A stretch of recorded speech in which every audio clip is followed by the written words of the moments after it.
Good morning, everyone. It is 9:15, and we're going to go ahead and get started.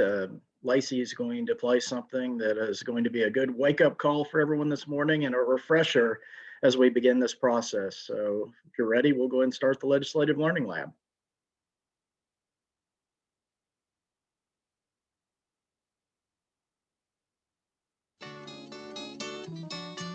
Whew, you sure gotta climb a lot of steps to get to this Capitol building here in Washington. Well, I wonder who that sad little scrap of paper is. I'm just a bill. Yes, I'm only a bill. And I'm sitting here on Capitol Hill. Well, it's a long, long journey to the capital city. It's a long, long wait while I'm sitting in committee. But I know I'll be a law someday. At least I hope and pray that I will. But today I am still just a bill. Gee, Bill, you certainly have a lot of patience and courage. Well, I got this far. When I started, I wasn't even a bill. I was just an idea. Some folks back home decided they wanted a law passed, so they called their local congressman, and he said, "You're right, there ought to be a law." Then he sat down and wrote me out and introduced me to Congress, and I became a bill. And I'll remain a bill until they decide to make me a law. I'm just a bill. Yes, I'm only a bill. And I got as far as Capitol Hill. Well, now I'm stuck in committee, and I'll sit here and wait while a few key congressmen discuss and debate whether they should let me be a law. I hope and pray that they will. But today I am still just a bill.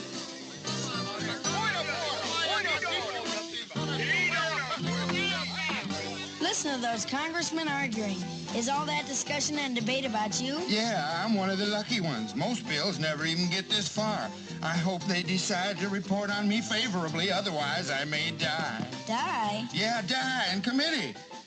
Oh, but it looks like I'm gonna live. Now I go to the House of Representatives and they vote on me. If they vote yes, what happens? Then I go to the Senate and the whole thing starts all over again. Oh, no. Oh, yes. I'm just a bill. Yes, I'm only a bill. And if they vote for me on Capitol Hill, well, then I'm off to the White House where I'll wait in a line with a lot of other bills for the president to sign. And if he signs me, then I'll be a law. I hope and pray that he will. But today I am still just a bill. You mean even if the whole Congress says you should be a law, the president can still say no? Yes, that's called a veto. If the president vetoes me, I have to go back to Congress and they vote on me again, and by that time you're so By old. that time, it's very unlikely that you become a law. It's not easy to become a law, is it? No, but how I hope and pray that I will. But today I am still just a bill. He signed your bill. Now you're a law. Oh, yes.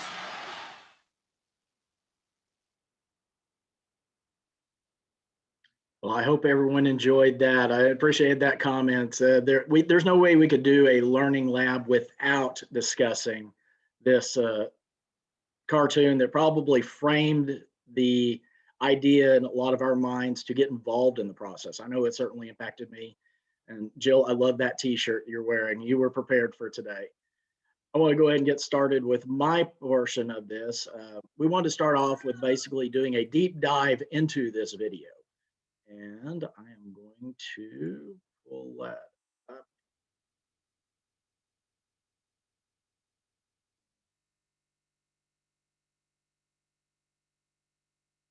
So here we have the presentation I put together a few years ago. For those of you who don't know, I used to teach the legislative process to the PAGE program at the Capitol. And we put together this program years ago to be a primer for those pages going through. And just side note, if you have high school students who have not paged and they have an interest in government, you need to reach out to your lawmakers and get them to sign up. Even with the protocols this year, with COVID-19, they're still going to allow some pages to come to the Capitol and work. And it's certainly the main point that got me interested in serving in the legislature and being active in the process. So with Oklahoma, with our elections starting off every 2 years, we elect 24 state senators, which is half of the state Senate. And it's based on odd and even numbered districts of when they are up on the ballot. All 101 state representatives are up each 2 years.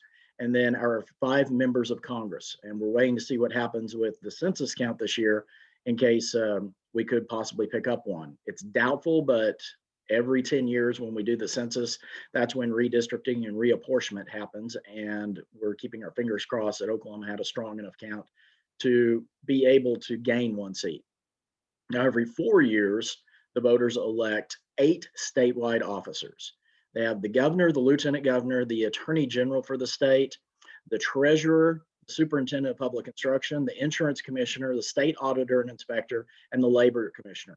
As you can see in the subject line, those are midterm elections. That's the non-presidential years. Then every 6 years, we have the staggered terms for the corporation commissioners, and we have the staggered terms for our 2 U.S. senators. We just saw Senator Inhofe's election happen. He was reelected, and Senator Langford will be up next. And then we will have an off year where there will be no senators on the ballot. Now, you see down here at the bottom, Oklahoma currently is one of 23 state governments under full Republican control, which means the legislative branch and the executive branch are controlled by the Republican Party. And we're one of 16 with a veto-proof Republican majority in the legislative branch. For the House of Representatives, as I said, there are 101 state representatives. They have their districts divided by redistricting after the census count, and we're about to see that happen. We're going to have a presentation on redistricting and what the process will happen with that. The members will go through the census numbers, and staff will draw up boundaries based upon an equal representation of population. And those 101 members will each have currently, I think it's about 38,000 in the House, and it will probably go up some because we're expecting the count to go over 4 million for the population for the state. The Republicans have controlled the House since 2004. The current breakdown is 82 Republicans and 19 Democrats, and the presiding officer, who was just reelected, is Speaker Charles McCall from Atoka. In the Senate, we have 48 state senators, and they're on the 4-year staggered terms, as we said before. Republicans have controlled the Senate since 2008. For 2 years prior to that, there was a tie, 24-24, and we had co-presiding officers, Glenn Coffey and Mike Morgan, Democrat and Republican, and they had a very good working agreement. And we'll see if the federal government has the same with the 50-50 tie up there. Current breakdown is 39 Republicans in the state Senate and 9 Democrats. They're presided over by President pro tempore Greg Treat from here in the metro area. And Lieutenant Governor Matt Pinnell is the president of the Senate, which mirrors the federal system, with the vice president being the president of the Senate.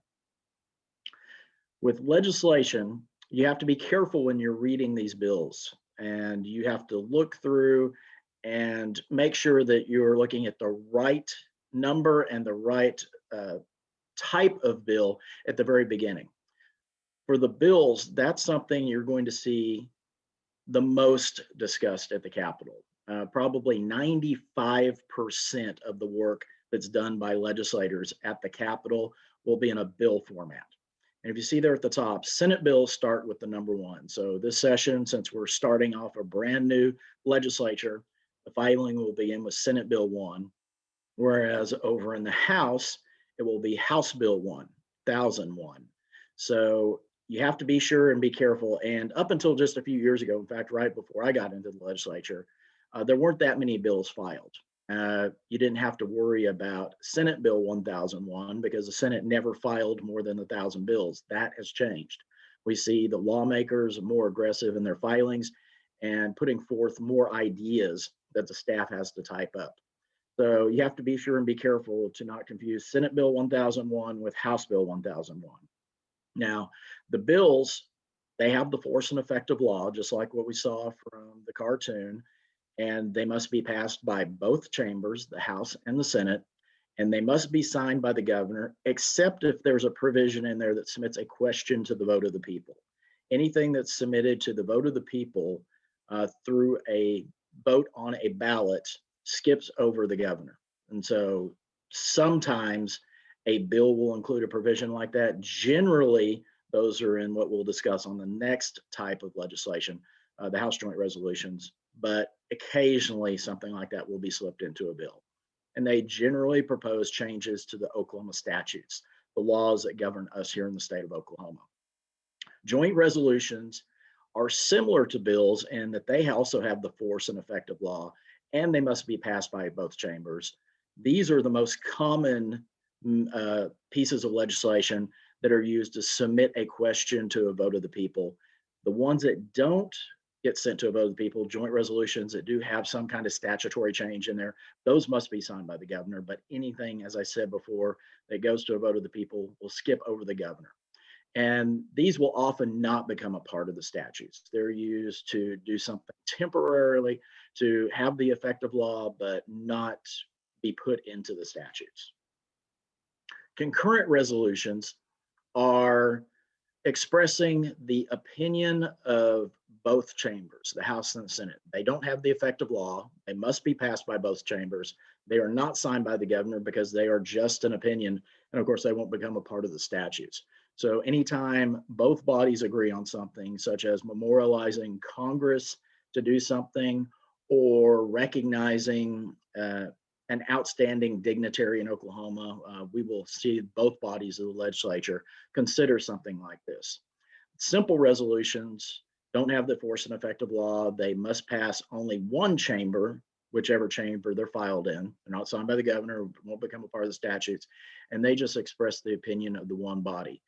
A lot of times at the beginning of session, you'll see concurrent resolutions filed, and towards the end of session, you will see simple resolutions filed when both the bodies are haggling, and for some reason they may not be getting along with each other. So both of those are just used to express support or try and encourage rejection of some topic, or they just want to spread goodwill.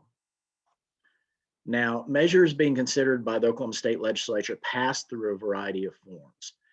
The initial form, the original idea, just like what we saw from the cartoon, when the constituents wanted to see a stop put at a train track, the lawmaker will call up the staff members at the House and the Senate. Oh, let me turn that down.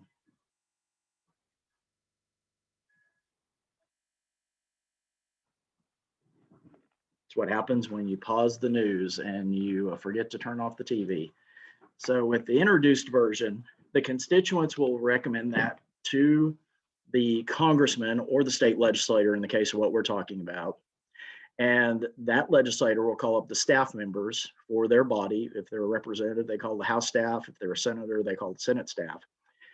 And they say, I want to do a bill that will address this topic. The staff members will get to work writing this, and these usually happen in late November, early December. The legislative staff work through the holidays there at the end of the year to type up all of these ideas for the lawmakers. And they may go through several drafts before they come up with the idea that the lawmaker likes. And then once that is finished, the introduced version is filed publicly for people to see. And those are introduced on the website for people to read before session begins. So that introduced version contains the initial idea that the lawmaker wants to see presented to the full body. So on the first day of session, they will convene and not only hear the governor's state of the state, but they will do the first reading of the bills. And on the first reading, those bills will be assigned a bill number officially. They already have a bill number from the introduction, but they read it, so it's considered as read. And then on the second day, those bills are submitted to a committee. The floor leader will go through and assign each bill to the committee where it will be heard, just like we saw again in the cartoon. And the committee will go through that. Now, after the measure has been heard by the committee and reported to the floor for further consideration, it's printed with changes made in the committee, and the highlights are usually in bold. So as that bill goes through the committee process, some changes could happen with that. And then we see the committee version. Now, once the committee version is brought forth, it goes to the full floor of the legislative body of where it's introduced. So House bills will be heard in the House, Senate bills will be heard in the Senate, and it's considered third reading on that.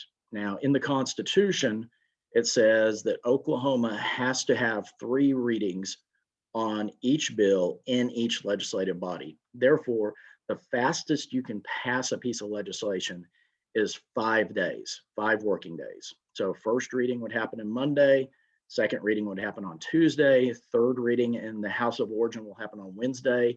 You can also do the first reading in the opposite body on that Wednesday, second reading on Thursday, and then the third reading on Friday and send it to the governor, and the governor could sign it immediately. So the fastest you can pass a bill in the legislative process is 5 days. Some things have been changed a little bit in recent years with that, but that's what the Constitution spells out, and that's generally what the process is for almost every bill that goes through the system. Now, as the bills are considered in the House of Origin on that third reading, they will be brought up on the floor and discussed. Amendments could be offered at that point, and then they will take a vote after debate. And if the vote passes by a majority, and if there's an emergency clause in there with a 2/3 vote, then it's sent over to the other body. Once it leaves the House of Origin, it's considered the engrossed version of the bill. Now, it will go to the other side. They will go through the process just like it was on the initial first reading, second reading, third reading, go through the exact same system of a committee hearing, floor action, potential amendments. And if the bill passes out without any amendments from the opposite body, it's considered the enrolled version. It will go to the governor then, and the governor can take action. That rarely happens. The House and the Senate almost always have some kind of disagreement on some portion of a bill. And so when the House of Origin will not agree upon the amendments from the opposite body, the bill is sent to a conference committee. And the conference committee will go through and make suggestions. In recent years, the system changed in the House, where the conference committee is the original committee that heard the bill. The Senate, I believe, still will appoint a committee of members that will go through and make recommendations on a compromise. The conference committee is set up solely to try and find compromise language on a piece of legislation to get it passed by both bodies. The authors are still primarily in charge of this. The author in the House of Origin who originally suggested the idea usually takes charge of trying to get this bill through the system, and they will select an author from the opposite body. So on a House bill, the House author will have to go find a Senate author to shepherd that bill through the system on the Senate side. And the two of them will work together to try and get this through the conference committee. Now, once it passes the conference committee, once it again passes the body of origin and then the opposite body, then it's considered an enrolled version, and it will also go to the governor. So with the bills, you also have to pay attention to the sections in the bill and what the language is. So a bill could create new law, come up with a complete new idea on something you want to suggest. It can also amend existing law. It will go through and make changes to laws that have been passed prior and try and update and modernize that. It could repeal an existing law, something may be outdated and antiquated, and it needs to be removed because there's a conflict now. So you will have a repealer in there that will take out an old section of law that's no longer needed, or bills will be used to appropriate money or set budgetary limits. Most often bills will amend existing law. They go through and change some of the work done by a prior legislature. Those changes are easy to determine what is being amended because they're denoted with a strikeout on the language that's being taken out, or underlines for the language that will be new that's added into an existing statute. Most notable exception for new laws, repealers, and non-codified sections is they don't spell out any of the language. A repealer will simply say repealing section such and such. So that's where you have to go through. And as an advocate, you need to be wary of those. You need to be sure and look at what the repealer is taking out, because sometimes those are the easiest things to slip through. And that's where you may have the most damage done to a system. So it's vitally important to read the repealers, go find that section of the law because it's not written into the bill. Now, we're going to hear more about the budget timeline on Monday, but I wanted to have this in here just so you can kind of have an idea of where they're at in the process. January, first day of the legislative session, they will go through and do the formalities, pass the rules.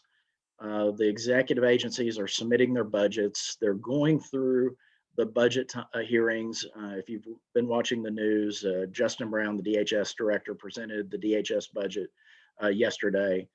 You have all of the agencies working with the lawmakers.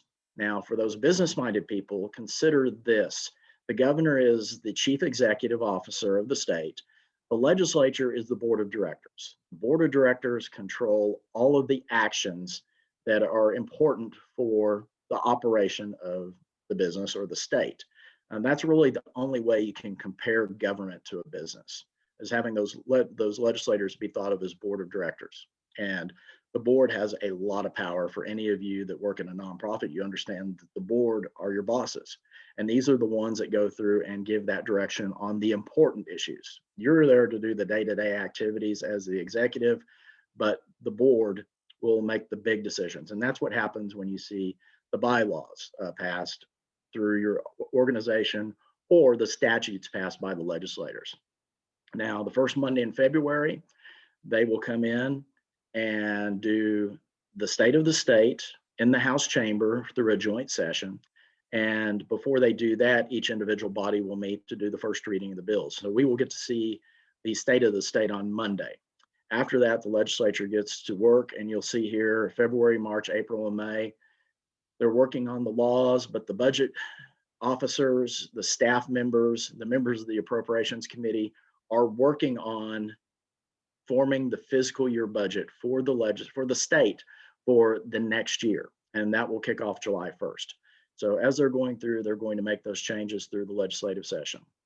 And then the agencies will go through and make sure that they have all the things lined out. June 30th, the fiscal year ends. July 1st, we have the beginning, and they will go through the process of distributing the funds from tax collections and other resources to the state agencies to make sure that those agencies have the money to operate. And then you'll get down to September, they start the process over. They submit the budget to OMS, Office of Management Enterprise Services, and then they will go through the review, and they just are on repeat. Now, the chief executive officer of the state is Governor Kevin Stitt, elected to a 4-year term with a 2-term limit. The powers and duties, he's the head of state and the chief executive for the state of Oklahoma. He's the commander-in-chief of the Oklahoma National Guard. He appoints, with confirmation by the state Senate, cabinet secretaries and various agency directors, and he delivers a state of the state address to the legislature on the first day of session. He was elected in 2018, and he has announced his re-election intent, which would be on the ballot in 2022. Now, the governor's main dealings with the legislature, other than using the bully pulpit on the first day of session to deliver a state of the state with his ideas of what he wants to see put into law, the governor will have his staff and his team working on his ideas, making sure that the answers are provided to the legislature for any questions they might have on the things that he has had submitted in bills. And the governor can't submit bills. He has to find a lawmaker to submit those for him. And so his ideas will be introduced. They will go through the system along with all the other ideas that are submitted by lawmakers, provided by constituents, or their own ideas. They go through the system that we just discussed. And once they pass, just like we saw in the cartoon, they go to the desk of the chief executive officer. Now in Oklahoma, we have a little bit different system than the federal government. The governor has the opportunity to approve the measure. He can sign it into law, and it becomes a law. He can veto the measure by returning it within 5 legislative days, with the Sundays accepted, Saturdays account, with his objections. He has to provide a statement of his objections. Now, it can just be as simple as, I don't like this. He doesn't have to spell out anything legally or for a reason. He can just say, I don't like this. Generally, governors will provide a detailed description of why they did not like the bill, because that's the only opportunity they have to really debate the system officially. And so those objections will be sent back to the legislature. Now, the legislature, if they're in session when he returns that veto, they have 5 days to take action on it.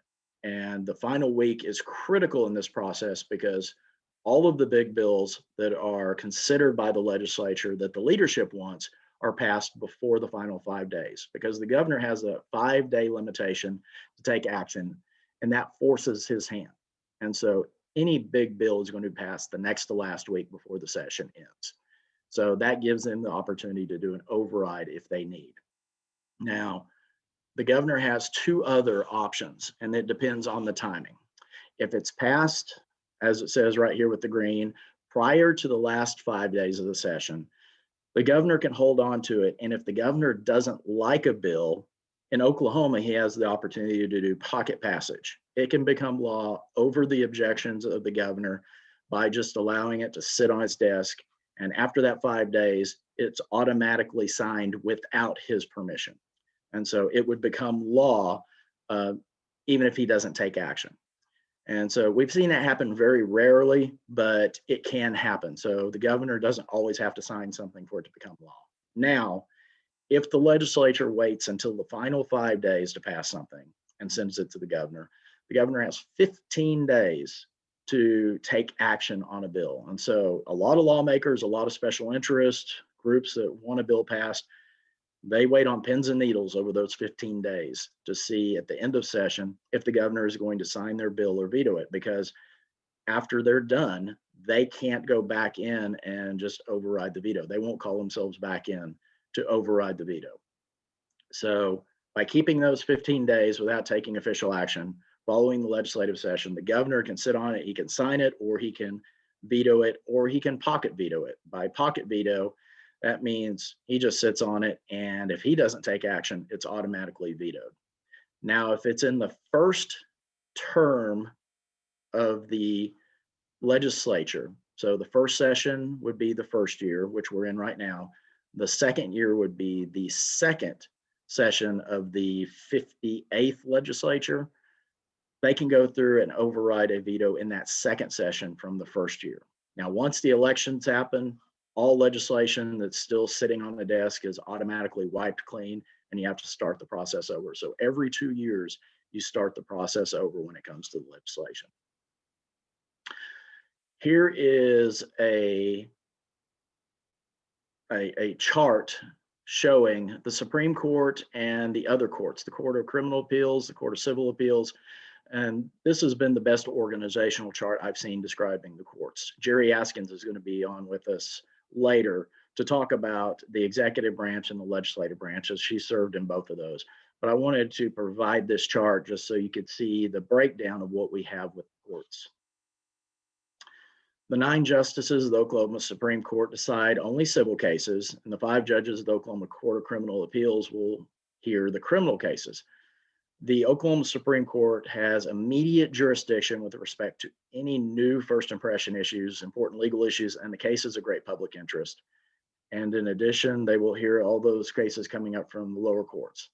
And with respect to the Oklahoma Constitution, all judgments are final. The Supreme Court will hear any of the challenges that are submitted about a piece of legislation. And we saw one decided yesterday. There was, I believe, Treat versus Stitt on the tribal cases. And so anything that's dealing with actions by the state or anything dealing with a piece of legislation that's passed by the legislature, the court has the opportunity to have original jurisdiction on this and decide if it is constitutional. And in some cases, that will be pulled up if it violates something under federal law. It will go to the federal court. But when it comes to Oklahoma laws, the Supreme Court has the final say on something if it's constitutional or not under the Oklahoma Constitution. So that is the process on this spreadsheet. And I want to open it up and see if any of you have questions. I could not see any of the questions while I was presenting. And so now I want to open up for y'all to ask any questions you might have about the process. I know that this was a very intensive look at the process initially, but as the next few days go along, we're going to have the opportunity to discuss the entire legislative process, the nuances of the system, and what we might see come up as far as the different procedures. In this first legislative session this year, because of the census just finishing, the legislature has formed the committees that will look at redistricting. And we're going to hear from a staffer that has handled redistricting in the past about how that process goes through the system. We will also hear from a former budget director for the legislative staff talking about the appropriations process and what goes into that and who's really in charge of drawing up the budget. We intend to cover several of the different aspects of the process and hear from some experts about how different ideas get brought about and how is the most effective way to pursue an agenda as an advocate and with what can legally be done.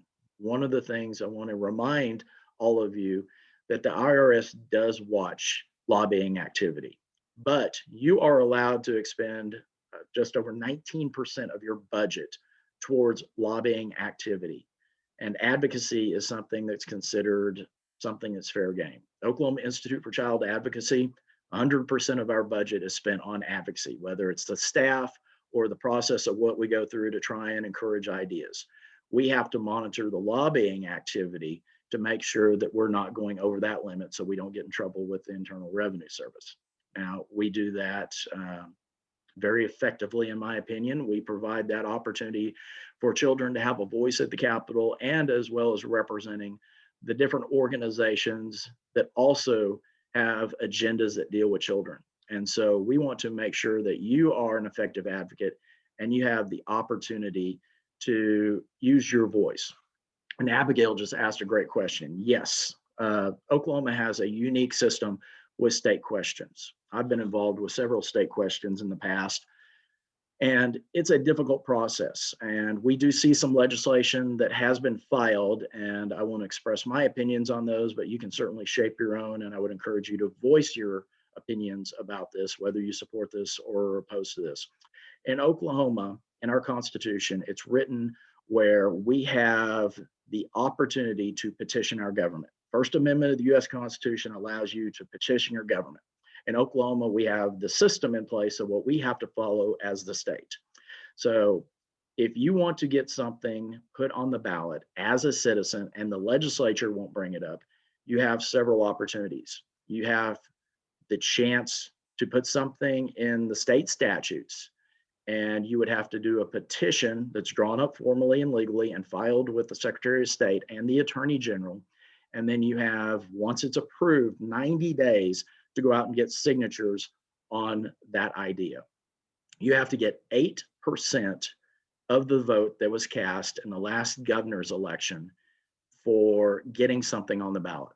It used to be the top spot on the ballot, but that was changed a few years ago to be set by the governor's election, because in presidential years, we have a higher turnout. So every 2 years, it was either easier, or the next 2 years, it was harder to get something on the ballot. And so lawmakers several years ago changed it where it's based solely upon the governor's turnout.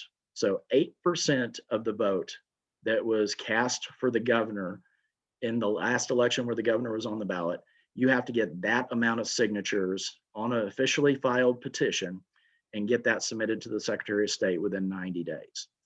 For a constitutional change, you have to do 15% of the signatures from the last governor's election.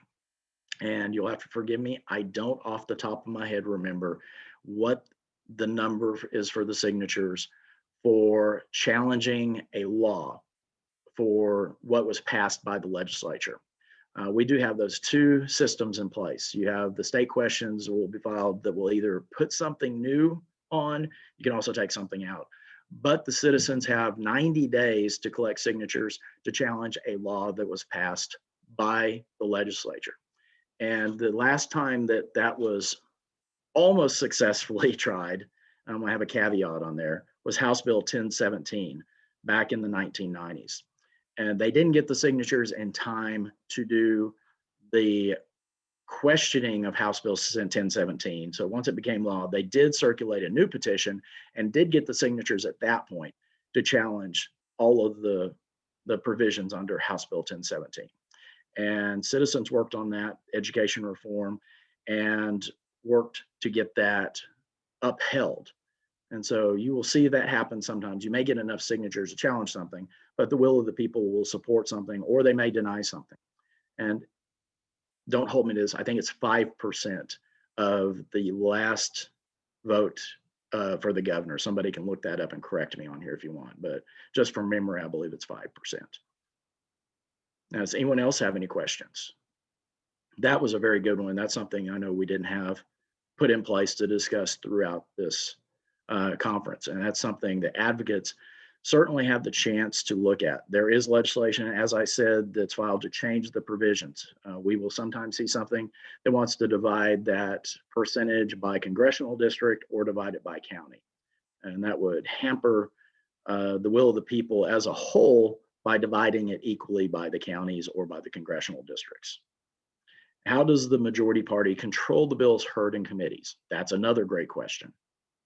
So the majority party will elect the leadership of the legislature. Just federal level is the same, state is the same. We saw that happen with Vice President Kamala Harris being the president of the Senate. It's a 50-50 tie because the executive branch is controlled by the Democrats. Therefore, she becomes the presiding officer, breaks all ties. And so that allows the Democrats to control the appointments in the Senate at the federal level. Same thing happens here, but when the majority is controlled by one specific party in the legislative branch, they will get together in their caucuses. They will decide who they're going to select as the leader, and then they will go and take an official vote on the floor, allowing all members to vote on who the presiding officers will be. They will elect the president pro tem in the Senate, and in the House, they will elect the speaker and the speaker pro tem. Now, once those individuals are elected, they will appoint their top leaders on running the day-to-day activities. That will include the floor leaders who will control the flow of bills and decide which bills are heard on the floor. And they will also appoint all the committee chairs and vice chairs. The committee chairs will be the ones that go through and initially will narrow down the bills. You will see about 60% of the bills make it through the committee process. But when it gets all said and done, you're probably going to see about 10% of the bills actually make it through the entire process and go to the governor for signature or veto. So the majority party through the committee process will decide which bills are initially heard. And then once those bills are passed out of committee, then the floor leader controlled by the majority party will determine which bills are heard. Now, there will be a lot of haggling done. There will be some opportunities for the Democrats and Republicans to work together and trade off on ideas, say, we will support this idea if you support this idea. And so that compromise allows for some ideas that may not initially be supported by the majority party to still be heard. And there are also some provisions in the rules, and I don't know if CJ covered this, but there are opportunities in the rules for a minority of members, not necessarily the minority party, but a minority of the members to be able to circulate a petition to have something heard over the objections of the committee chair or be brought to the floor. And so an author can go around and try and get a petition signed by the membership. And if enough of them sign it, then it can go over the objections of that person in charge and try and get something heard. And why does the House allow expert testimony in committee when a bill is being considered where the Senate does not? That is simply up to the committee chairs to allow someone to speak in their committees when they choose. Each body is in charge of establishing their own rules. There will be joint rules that govern the activities when both bodies work together, but each body is in charge of establishing its own rules.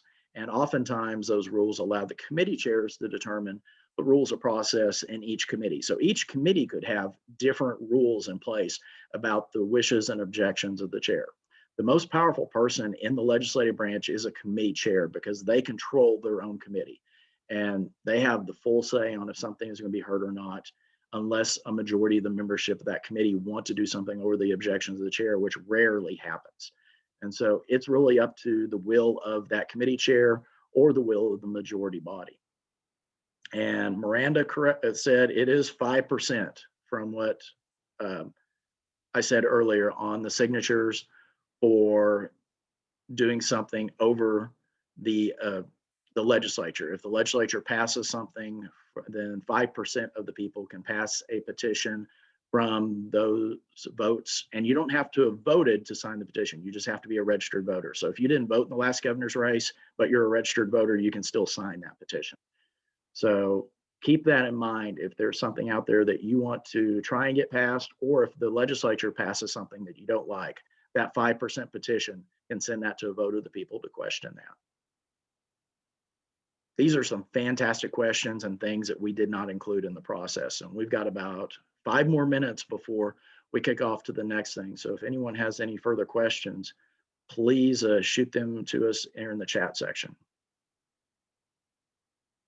I will say I had the great pleasure of serving out in the legislature for 12 years. I was a staffer for 7 years, and I have loved the opportunity to be active in the process. I especially love this opportunity now working with OICA to be active in policy work to bring forth statistics and data for the lawmakers and the agency directors to show them the facts behind what we need to see improve for child advocacy. I know each of you has that job also provide that information. We want you to speak up and use your voice because you are the expert in your field when it comes to the work that you do. And lawmakers need to hear those opinions. We have a lot of lawmakers out there that are very skilled in their career path, but we can't expect them to be experts in everything. I relied on my constituents and people I trusted who I consider to be experts in different fields, provide that information to me so I could cast an informed and educated vote on issues. And if you don't speak up, then they won't know you're there to offer those suggestions. So extend that olive branch, reach out to those lawmakers, and be that resource expert for them. And so next question, so the Senate could change their stance on expert testimony at any time. Absolutely. Lawmakers can make a change in policy. If you go and talk to the presiding officer, you can ask them to please change that. If they hear from enough people, they're going to consider that. Lawmakers serve at the will of the people, and they want to continue in their jobs for as long as they're allowed under the 12-year term limit. And so if enough people want to have some policy changed, if enough voices speak out, then that could be an influence that would drive that decision. So make sure that you voice your concerns to your own lawmaker. If you don't know who your own senator and representative are, you need to be sure and look that up. And you can go to the election board website, fill in your information, and they can tell you that as far as who your own senator and representative are, and reach out to them. So we have one, how many committees are in each house and how many are in a committee? And how are the committees compromised? Or are they chosen by the chairman? Great question. The committee numbers and names are established by the presiding officer, the speaker, the president pro tem. I believe the House has a record number of committees this year. And so they had to provide leadership positions for the members of their caucus. And oftentimes you will have members of the minority party put in as vice chairs in some instances. And so the presiding officer will determine what committees there are and how many committees are set up. And generally, the majority party, the presiding officer with his leadership team, will assign the members of the majority party to a committee, and it's by a committee preference. So members will get to say, I want to serve on these 5 committees, and the presiding officer may put them on 3 committees, and sometimes you don't even get the committees you are having a preference. It depends on majority party and minority party terms. So senior members will have a little bit more influence on what committees they get to sit on than maybe a freshman. And so that's all determined by the presiding officers and their teams and the minority party leadership and their teams of who gets to serve on the committees. The speaker will establish the number of members on a committee in the House. The president pro tem will assign the number of members on a committee in the Senate. And sometimes there's no rhyme or reason to the committees you get on. It just is up to the will of those leadership teams in your own party. Sometimes the presiding officer in the majority party will say the minority party doesn't get to select, and they will just assign everything. So it really just depends on the mood and the temperament of the legislature starting off. And yes, we will be providing links for this. So Lacey just put that in there. We want to make sure that everybody who missed this has the opportunity to have the chance to learn more about it and follow up later on. And we'll ask last question from Carrie before we move on to the next. To continue, if your lawmaker isn't on the legislative committee you want to influence, what is the best way to make an impression on these legislators? You as an advocate need to know your own senator and representative. And then if you're working in an area of interest like children, youth, and family services, you need to get to know that committee chair and vice chair and the membership of the committee, and let them know you're approaching them from a professional perspective, not as a constituent, but as someone who works in that area. I picked on that committee because Carol Bush in the House is the chair, and she is phenomenal to work with. She is great to visit with, discuss ideas, and she is one of the committee chairs that allows all bills submitted to her committee to be heard. She doesn't reject a single bill that goes through her committee. That's a rarity. Committee chairs, as I said, have complete control over the legislation. She has allowed all bills in the past to be heard that are filed with her committee by the floor leader. And so if that's the area, you need to get to know those members of the committee and the leadership of that committee to make sure that they know the good points and the bad points about a piece of legislation. And in the House, as I said, you can have the opportunity to testify on these. When we're in a pandemic, it all depends on how the system is going to be set up to allow the public to influence that. But certainly reach out to the committee chairs to find out if there is an opportunity to present a public statement about a piece of legislation. And I agree, Mark McBride on the House, he tries to hear all the bills also. We have some great lawmakers up there who allow all the ideas to be heard. Some pick and choose. It's just up to that person.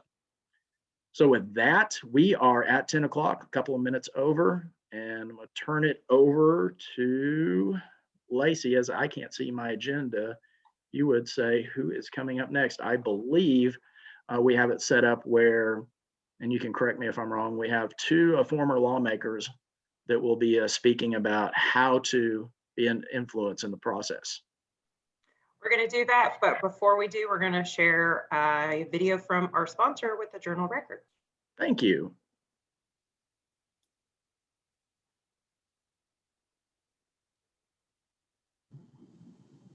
Good afternoon. I'm Sarah Barrow. I'm the advertising director for the Journal Record. We are helping sponsor today's Legislative Learning Lab. So I just wanted to say a few words about some of the things that may be important to you. This year, we do have a Capitol reporter, Janice Francis Smith, who will be covering what's going on at the Capitol every day during legislative session. And we also will be hosting our own legislative forum next week on February 4th. So please go to our website, journalrecord.com, and sign up for the forum, and also sign up to either get your daily update, our business intelligence report, or to subscribe to the paper if you aren't a current subscriber. I hope you enjoyed today's Learning Lab, and we appreciate the opportunity to sponsor it. Thank you.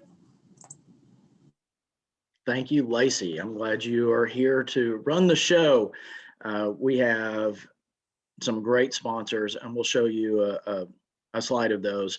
Journal Record provided sponsorship ads for us in the paper, and we've had some other great sponsors that we'll list here in a few minutes. As we move into this next process, we have two former lawmakers that are phenomenal advocates in their own right, following their legislative career, and still work very hard. And I'm buttering one of them up as she's on our board of directors, and the other one was my representative, which I take special privilege in being able to call somebody else my representative, having served out there.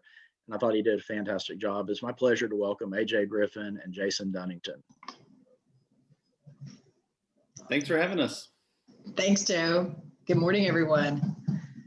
So, Jason, you want to start? I know I'm from the upper chamber, and I should get to go first, but I'll defer. Here we go with the Senate House stuff already. Hey, you know. Yeah, I'll just, really excited to be here with everyone this morning, and, this opportunity to talk to you guys about how to advocate for children here in the state of Oklahoma. I think it's really important right now, and I'm not telling you all anything that you don't know, but Oklahoma still has, record amount of food insecurities for children right now. We deal with the ACEs issue on a daily basis that kids are struggling with. COVID has really shaken things up in the state of Oklahoma, just with how many of our kids have been in bad or negative in-home situations because they've been at home more often. Certainly there is a lot of work for us to continue to do in order for us to focus on making sure that our kids here in the state of Oklahoma have opportunity, to turn into the incredible adults that all of us want to see them do. And so the work that you all do is so important, not just now, like during a pandemic, but just in general, as we continue to try and put issues that face our children at the forefront.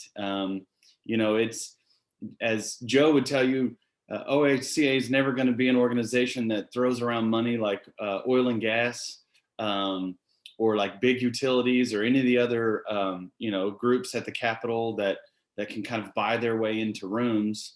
We do that on, the hard work of volunteers and agencies and organizations that focus on kids' issues every day.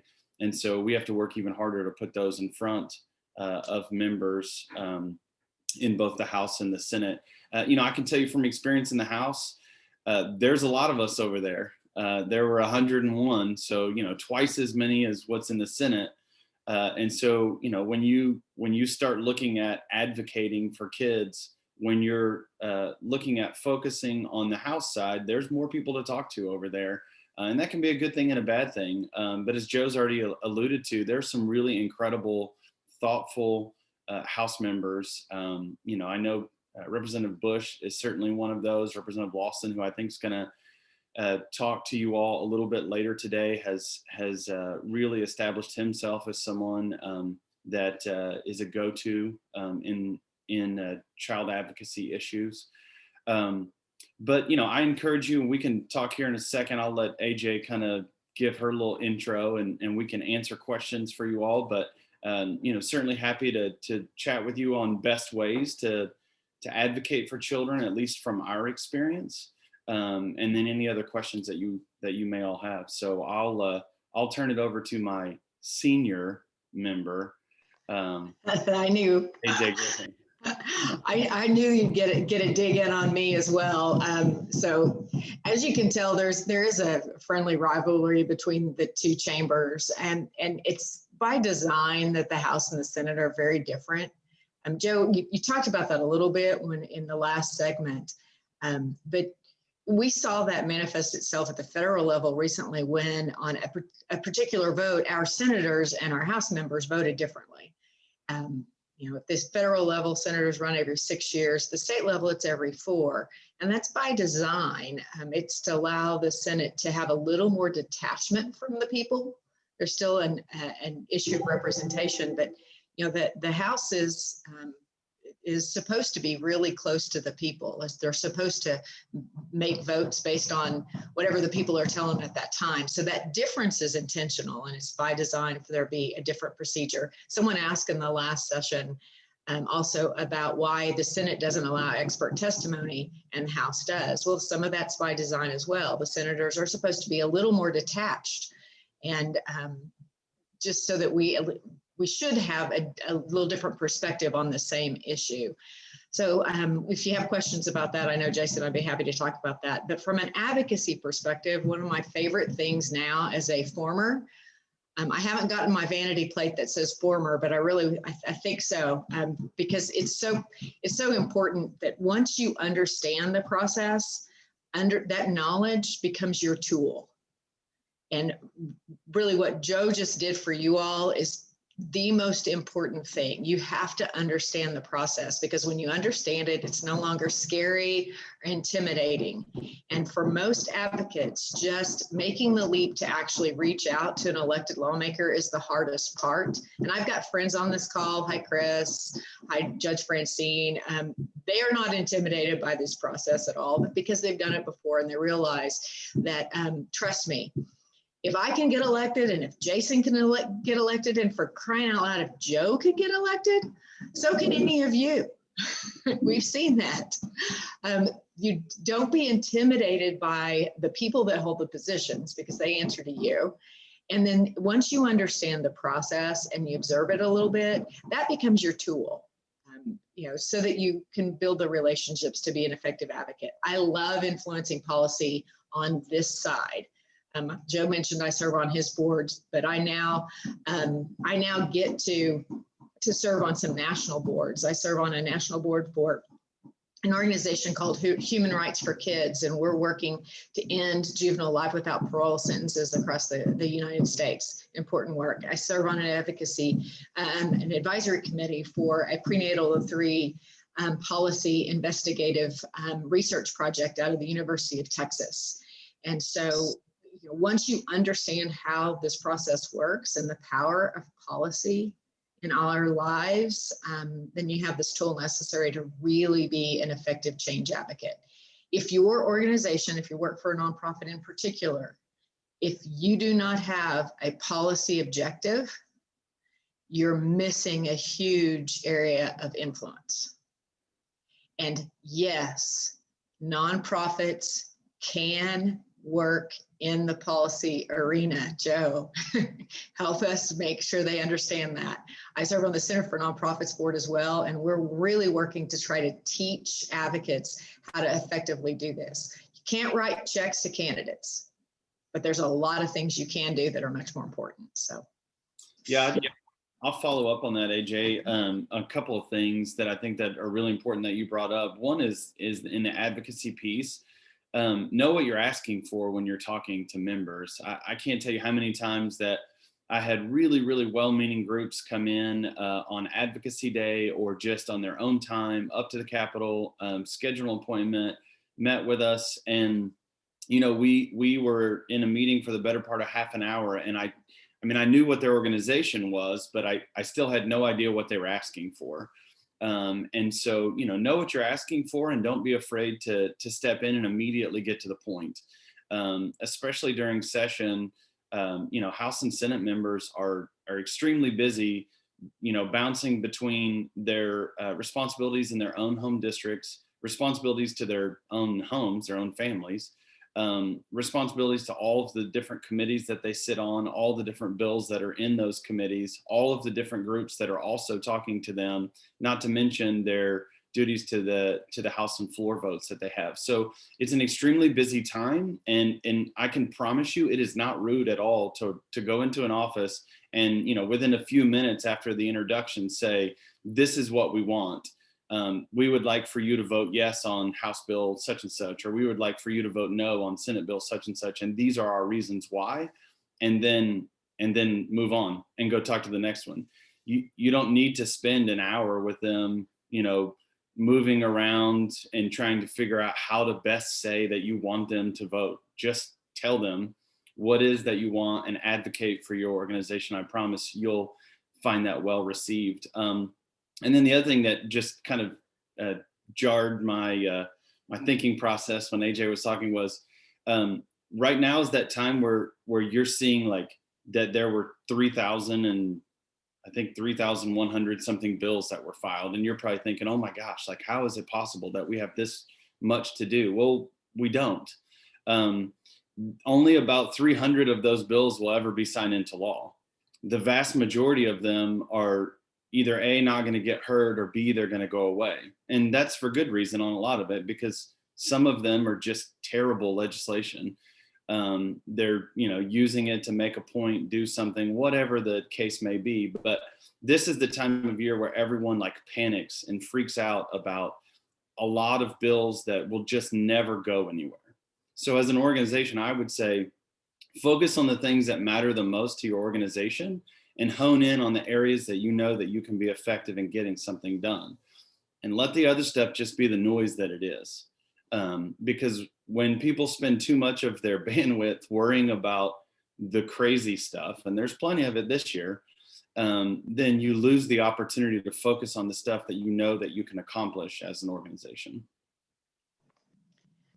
And we had a couple of questions. I want to help address one. Emily asked, can you address the distinction between advocacy and lobbying?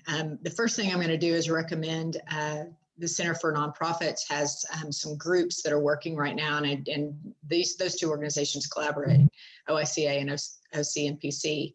If you have specific questions, Dan Billingsley is a wonderful resource at the Center for Nonprofits, but I'll go into that a little bit. Really, the rules that governing lobbying have as much to do with money as anything else. 501c3 organizations are allowed a percentage of their expenditures on advocacy or / lobbying. You can hire a lobbyist for your organization, but it can only represent, I can't remember the exact amount of money, but I think it's 15% of your income can be spent on that particular activity. So you wanted to check that. What is it? Up to 20%. Up to 20%. Okay, I was being too conservative there. Shocker. It doesn't hurt to be, though. Yeah, on that activity. Then actually your actions, if you are representing a cause and that a particular piece of legislation is part of that cause, that's advocacy. If you're educating, even if you say, I want you to vote no and here are the reasons why. Now, if your lobbyist that you pay to do that, there's rules governing those behaviors, but you as an advocate, really the restrictions are around campaigns. This is where you can get yourself in trouble. You can, as Chris Hopper, donate personal money, attend fundraisers for candidates. You as Chris Hopper, Hearts for Hearing, cannot.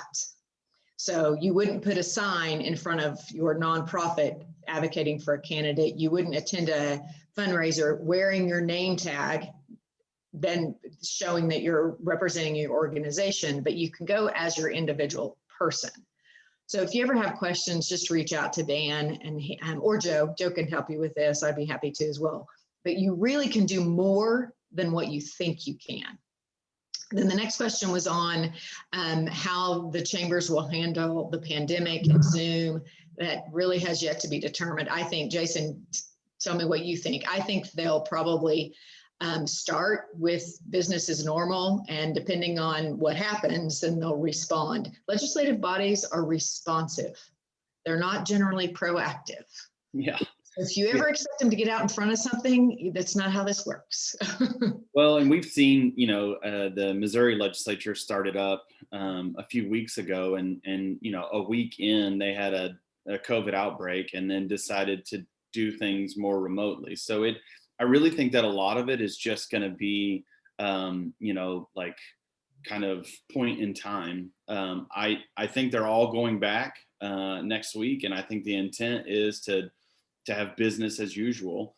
But, I think that could change if, certain variables change in the next couple of weeks. One of the things that I would tell you, I know for a fact that my office was run by my legislative assistant. And so Megan Hansen made me look way better than I ever was as a member, because she was such an incredible legislative assistant. And that's really your gatekeepers in. So like I see, willing to do Zoom calls face-to-face. A great secret is to go through the assistants and to have them set you appointments. And you can do that with Zoom this year. You can call legislative assistant, our organization would really like 10 minutes of such and such's time.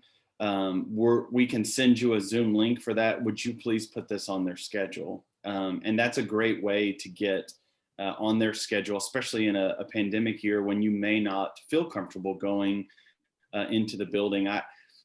I can't say for certain, but I think that it's probably a pretty safe assumption to say that at least a third of the legislature has already had COVID.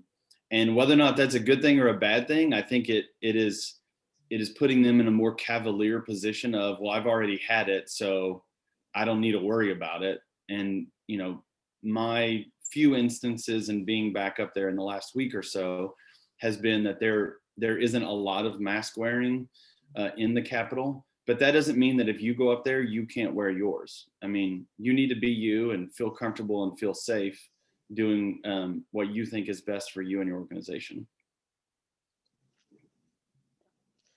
Joe has a question that he put in that he wants us to ask, and it's the best way to approach lawmakers, rural versus urban. I served a rural district. Jason was an urban. And really, that personal relationship is the most important thing, especially in rural areas. But if not, I think that the best way to do it is to kind of frame it like you're a salesperson. And yes, this person works for you. If they're an elected official, they work for the people of the state of Oklahoma. But if you were trying to sell someone an idea or a product, you would probably be respectful of their time. You would set an appointment. You would show up on time. You would conduct yourself in a manner that was professional and appropriate to the situation. I'm going to tell you the least effective way, in my experience, is to show up in a mob wearing matching T-shirts and yell at people. So when things get to that, we've gone way too far. So a personal relationship is the most effective. Secondly, a professional relationship, and then use all of the methods to communicate: email, telephone, social media. But if you're going to be more effective if you conduct yourself in a professional way and represent your issue appropriately. Yeah, there's also the dirty little secret that elected officials like to get credit for things. And so if your organization has something that's going on in their district, and you're able to reach out ahead of time and invite them to come and be a part, and they get to, take credit for some great thing happening in their district, they love that.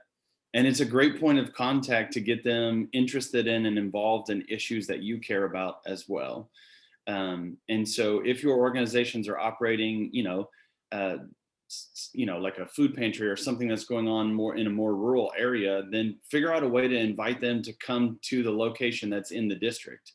I think a lot of people focus on advocacy in Oklahoma City at the Capitol, but what I have found is that some of the best advocacy happens outside of session, between June and January, in the districts of those that are elected. And when you take the time to meet them in district and do things and show them what you're doing, I think that only bolsters your advocacy during session, because they've got that touch point.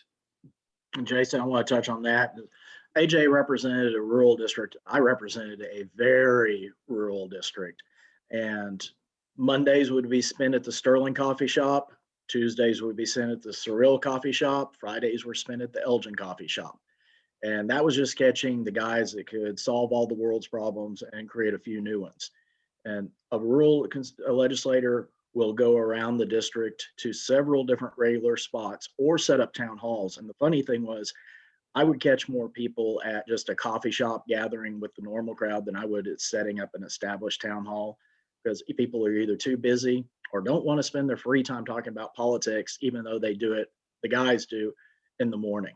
And so get to know the nuances of your own lawmaker, figure out their schedule, and absolutely, when session is out, meet with them in their district if you're a constituent, or if you really are gung-ho, offer to go to their district and sit down with them at a public place. And they love doing that because they like to be seen out in public, because it helps them with their reelection. I'd like it to be known that we have urban chickens in the Plaza district. So you guys in your rural districts, like we still have, We did have one question up here too about Carrie had asked about people reaching out to lawmakers. Could a few people actually influence a decision by lawmakers? And I already answered, but I'd like to hear your opinions on the number of bills compared to the amount of contact we hear from constituents. We would have very large pieces of legislation that's extremely impactful, and I wouldn't hear from anyone. Or the only people that I would hear from were people who would make money or lose money on that particular piece of legislation. And truthfully, the value of my constituency was pretty important. Joe, I always tell groups, anytime I talk about advocacy, your goal as an advocate is to have your phone number in your elected official's cell phone, so that when you call them, your name comes up and they know who you are. not to have, for you to have their number. I don't know, there were thousands of people that had my cell phone number. That wasn't that big a deal. But when I had someone's number and I got that phone call or I got that text, and I knew who that person was and I knew what they wanted before I even read it, that's when you have become an effective advocate. So if you're one of those 5 people on that issue, that's where you're really impactful. Yeah, I would agree. I mean, of the thousands of bills that are filed every year, I would guess that on an average session, I would hear from either constituents or advocacy groups or lobbyists on maybe 200 of them. And the vast majority of them, nothing, just crickets on it. And so, in that regard, yes, I do think that even a small number of people can have an effect. And sometimes, members are just looking for, and I hate to put it so bluntly, but they're looking for an excuse to be able to vote no on something or yes on something. And if that excuse is, well, I have a constituent that really doesn't like this, that's enough for them. And so, doing the hard work and getting in and understanding what those bills are early and having that touch point on, either for or against can make a big difference. When so few bills end up with, much talk, either for or against. I have a kind of a loaded question for both of you. Do you have to be a registered voter to make a difference in policy? And I know that can be taken different ways, and I want you to address it both ways. But the second part is, I'm talking also about young people before they turn 18. So talk about the difference between adults being registered voters having an impact and young people having an impact.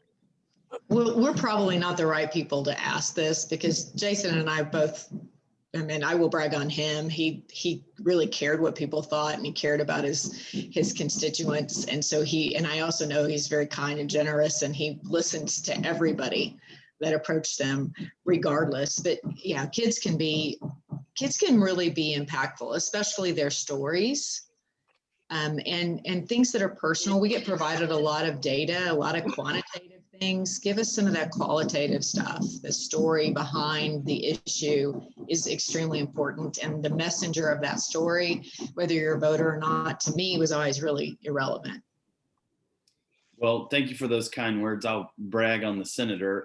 I was only as effective as I could be as a member of the minority party because of the opportunity to work with senators like AJ, who carried some of my bills and would help me get things passed in the Senate.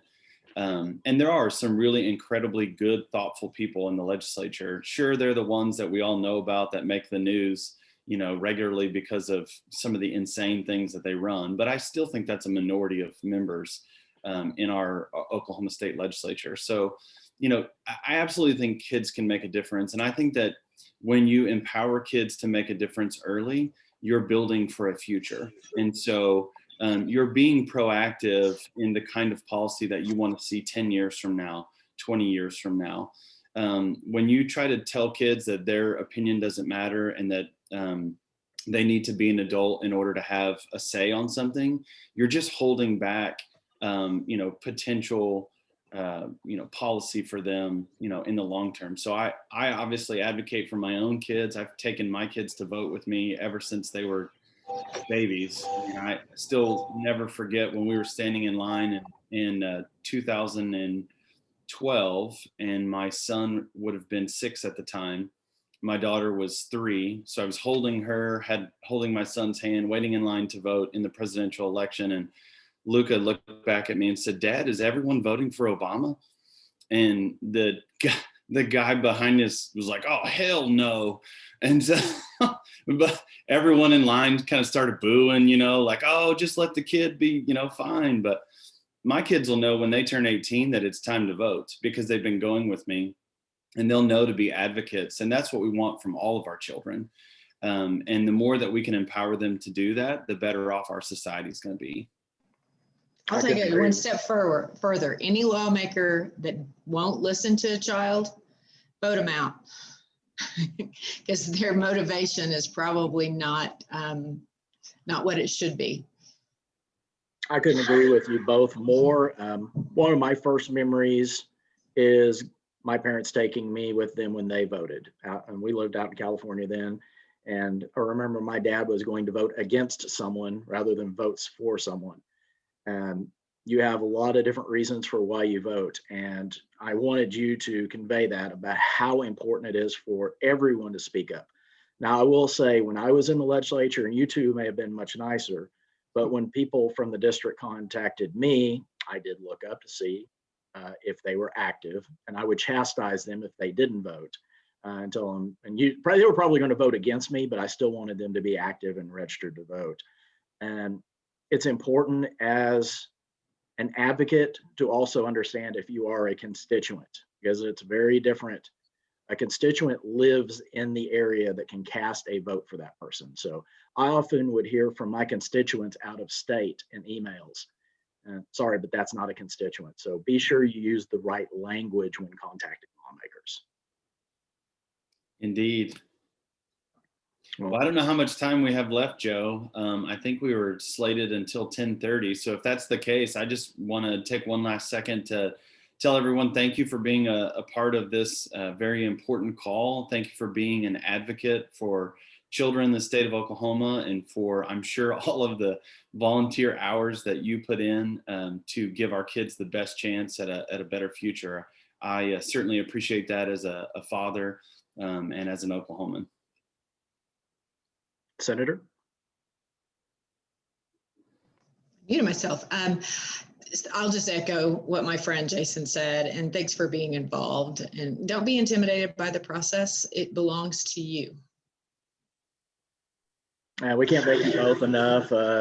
Jason is former, I don't know, are you still teaching college? Are you an adjunct professor? I'm still adjunct professor at Oklahoma City University, yeah.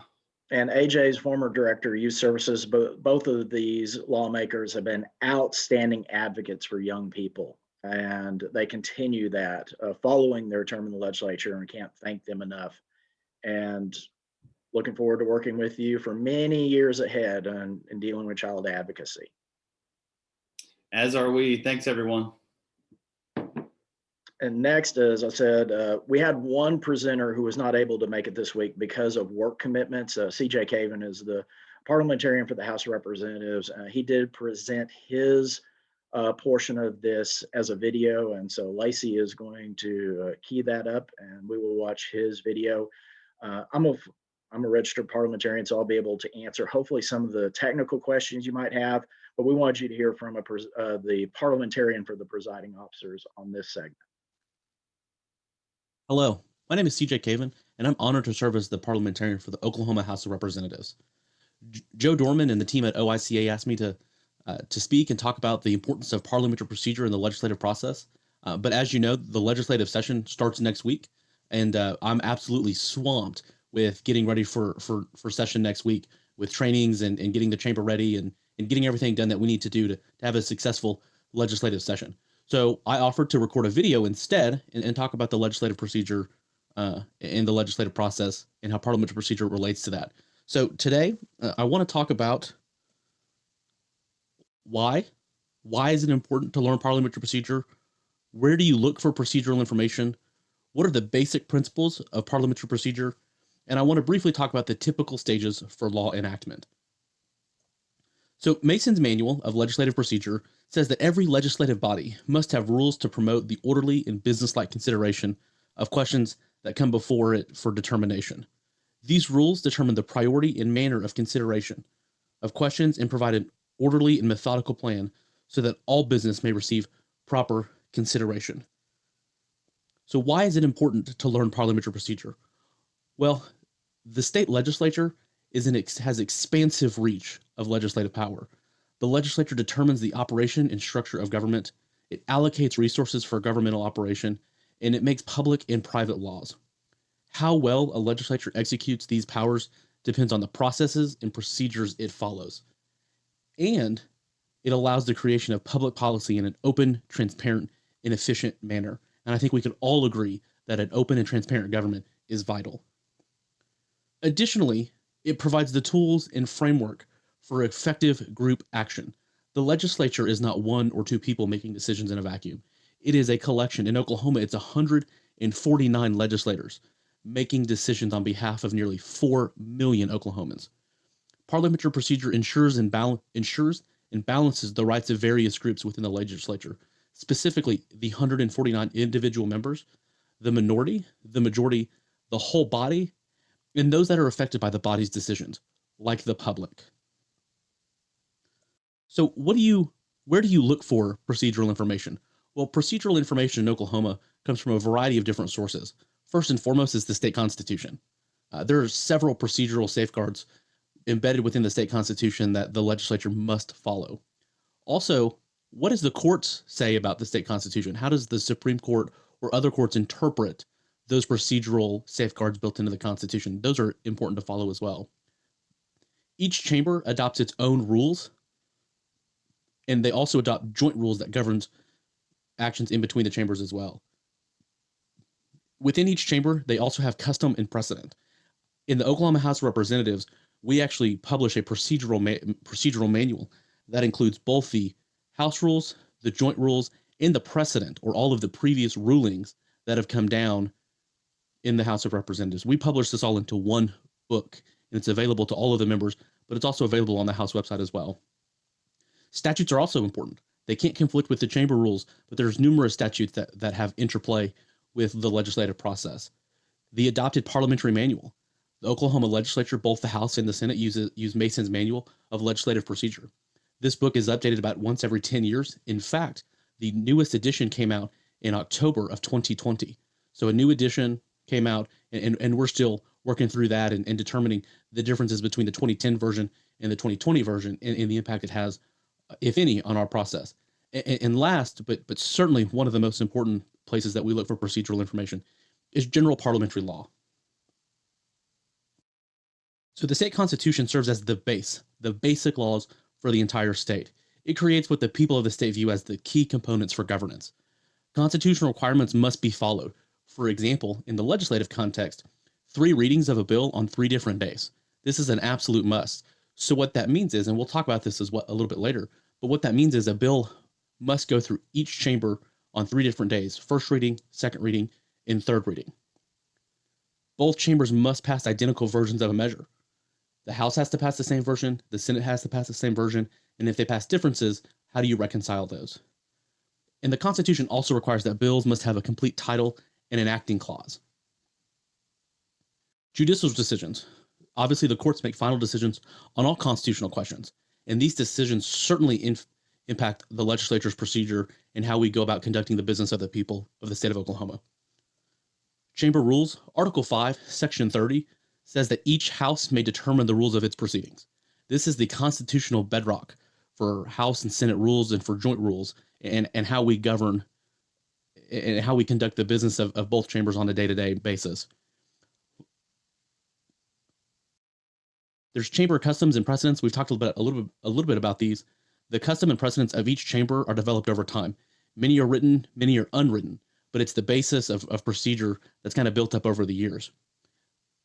These custom and precedents are established practice that have been tested by experience, they've been found useful, and they've been generally accepted. So statutes that don't conflict with chamber rules, statutes that don't conflict with the rules adopted by the legislature can affect the procedure as well. As mentioned, the adopted parliamentary manual, legislative chambers often choose a parliamentary manual for guidance and to cover issues not addressed by their own rules. Mason's Manual of Legislative Procedure serves as the parliamentary authority for most state legislatures, not all. Some use Robert's Rules of Order, some use other parliamentary authorities, and some just use their adopted rules. But Mason's Manual serves as a great basis for any state legislature when they're needing gaps filled in. In general parliamentary law, it's a system of principles common to the procedural practices of many organizations. General parliamentary law has evolved through centuries of procedural trial and error, and it's not fixed, it's not set, it's not final. It's a continual process and is constantly changing and continues to change as new uses gain general acceptance. So what are the basic principles of parliamentary procedure? And I would contend that there's 10, and I want to quickly go over those. 1, the group must have the authority to take the actions it purports to take. So in our context, the legislature has to have the authority to do the things that it's going to do. Well, where does it get that authority? It gets it from the people, It gets it through elections. It gets it from the state constitution. Some of it gets from the federal government, things that it's delegated either explicitly or implicitly in the Constitution. So the group must have authority to take the actions that it takes. A meeting of decision-making group must take place. The Assembly, the Legislature, the House, the Senate have to get together and meet and discuss and deliberate over legislation, resolutions, motions, things that it does. A proper notice of the meeting must be given to all members of the group. A quorum must be present at the meeting, meaning a quorum means a minimum number of people to conduct business. A decision must be before the group upon which it can decide. A group can't get together and just talk about whatever it wants to talk about. It has to have a question. It has to have a motion or a bill or a resolution. An opportunity to debate the question must be allowed. The question must be decided by casting a vote. A majority vote to take an action or decide a question must occur. There can't be any fraud, trickery, or deception resulting in injury to any member. And to be valid, any action or decision of a body must not violate any applicable law or constitutional provision. So I want to talk about a couple of different things, a couple of different terms that we often hear in the legislative process. And I've kind of organized these alphabetically. They're not in order of importance, but I think it's helpful to talk about a couple of the different things that you'll hear on a daily basis around the legislative process. The first is, what is a bill? Well, a bill is the formal draft of a proposed law presented to the legislature for consideration. So you're viewing this the week before session. Last week was the deadline to file all the legislation, and there was thousands of bills filed every year. All of those bills are basic ideas, basic changes or additions to the law that each member thinks the legislature should consider. A bill can present an entirely new statute, an entirely new area of law, or it can propose changes to existing statutes as well. Those are amendatory laws.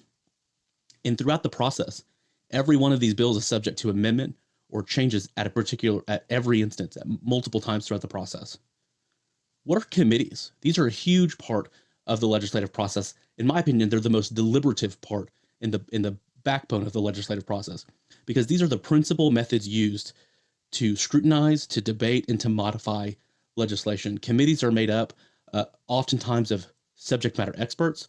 Oftentimes they have witnesses and can have testimony and can have outside groups come in and talk about why bills are important and why these changes must occur.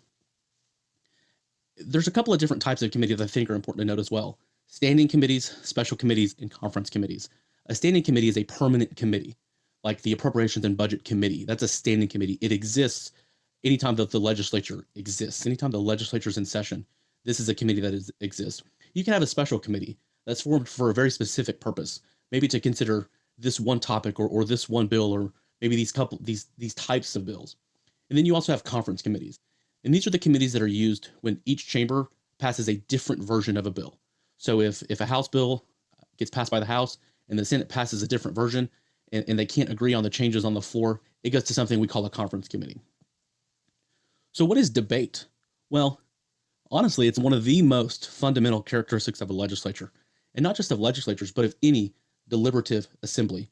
And it's used to ascertain the judgment of the body about the pending question, most oftentimes a bill or a resolution.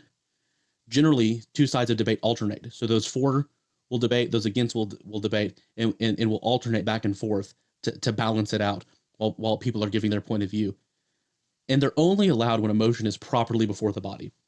The legislature, the House and the Senate are not places, the State House and the State Senate are not places where members can just stand up and talk about anything that they want to talk about any bill they want to talk about. They can only talk about bills or resolutions that are currently pending, that they're about to debate or amend or vote on. So what is decorum? We hear this a lot, particularly in the legislative context, but in general parliamentary law as well. So decorum is the proper order, etiquette, and conduct of members. It creates an atmosphere that is appropriately formal.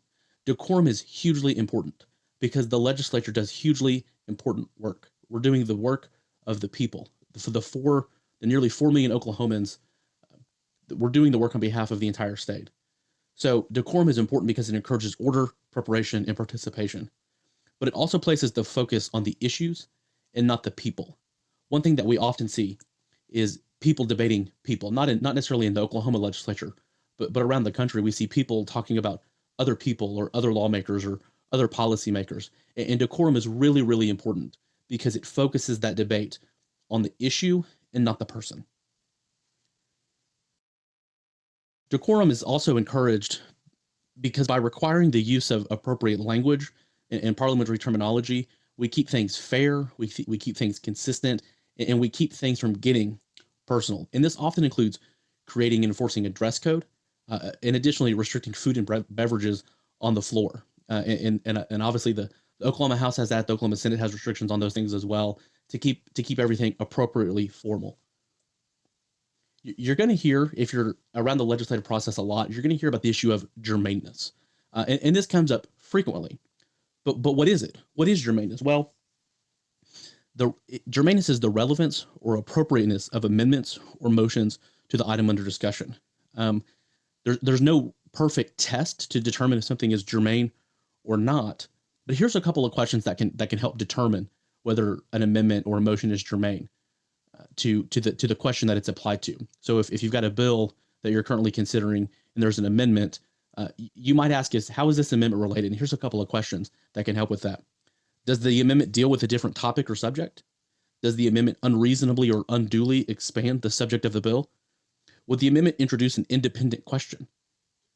And would the amendment require a change in the bill title? Would it require further elaboration about what the bill does in the opening comments? Also, what is the journal? You'll hear a lot of comments about this during floor debate occasionally, but the journal is hugely important. It's the official record of the actions taken in the proceedings of a legislative body. And not only is it the official record, it's required by the state constitution. Anytime a bill is on third reading, a record of the ayes and the nays are required to be printed in the journal. This is where people can go see the final vote. Yes, everybody can go see it on our website, or read about it on social media or any place like that. But the official formal record is compiled in the journal, which we also publish on the website, but it's also filed with the Secretary of State's office. What is a motion?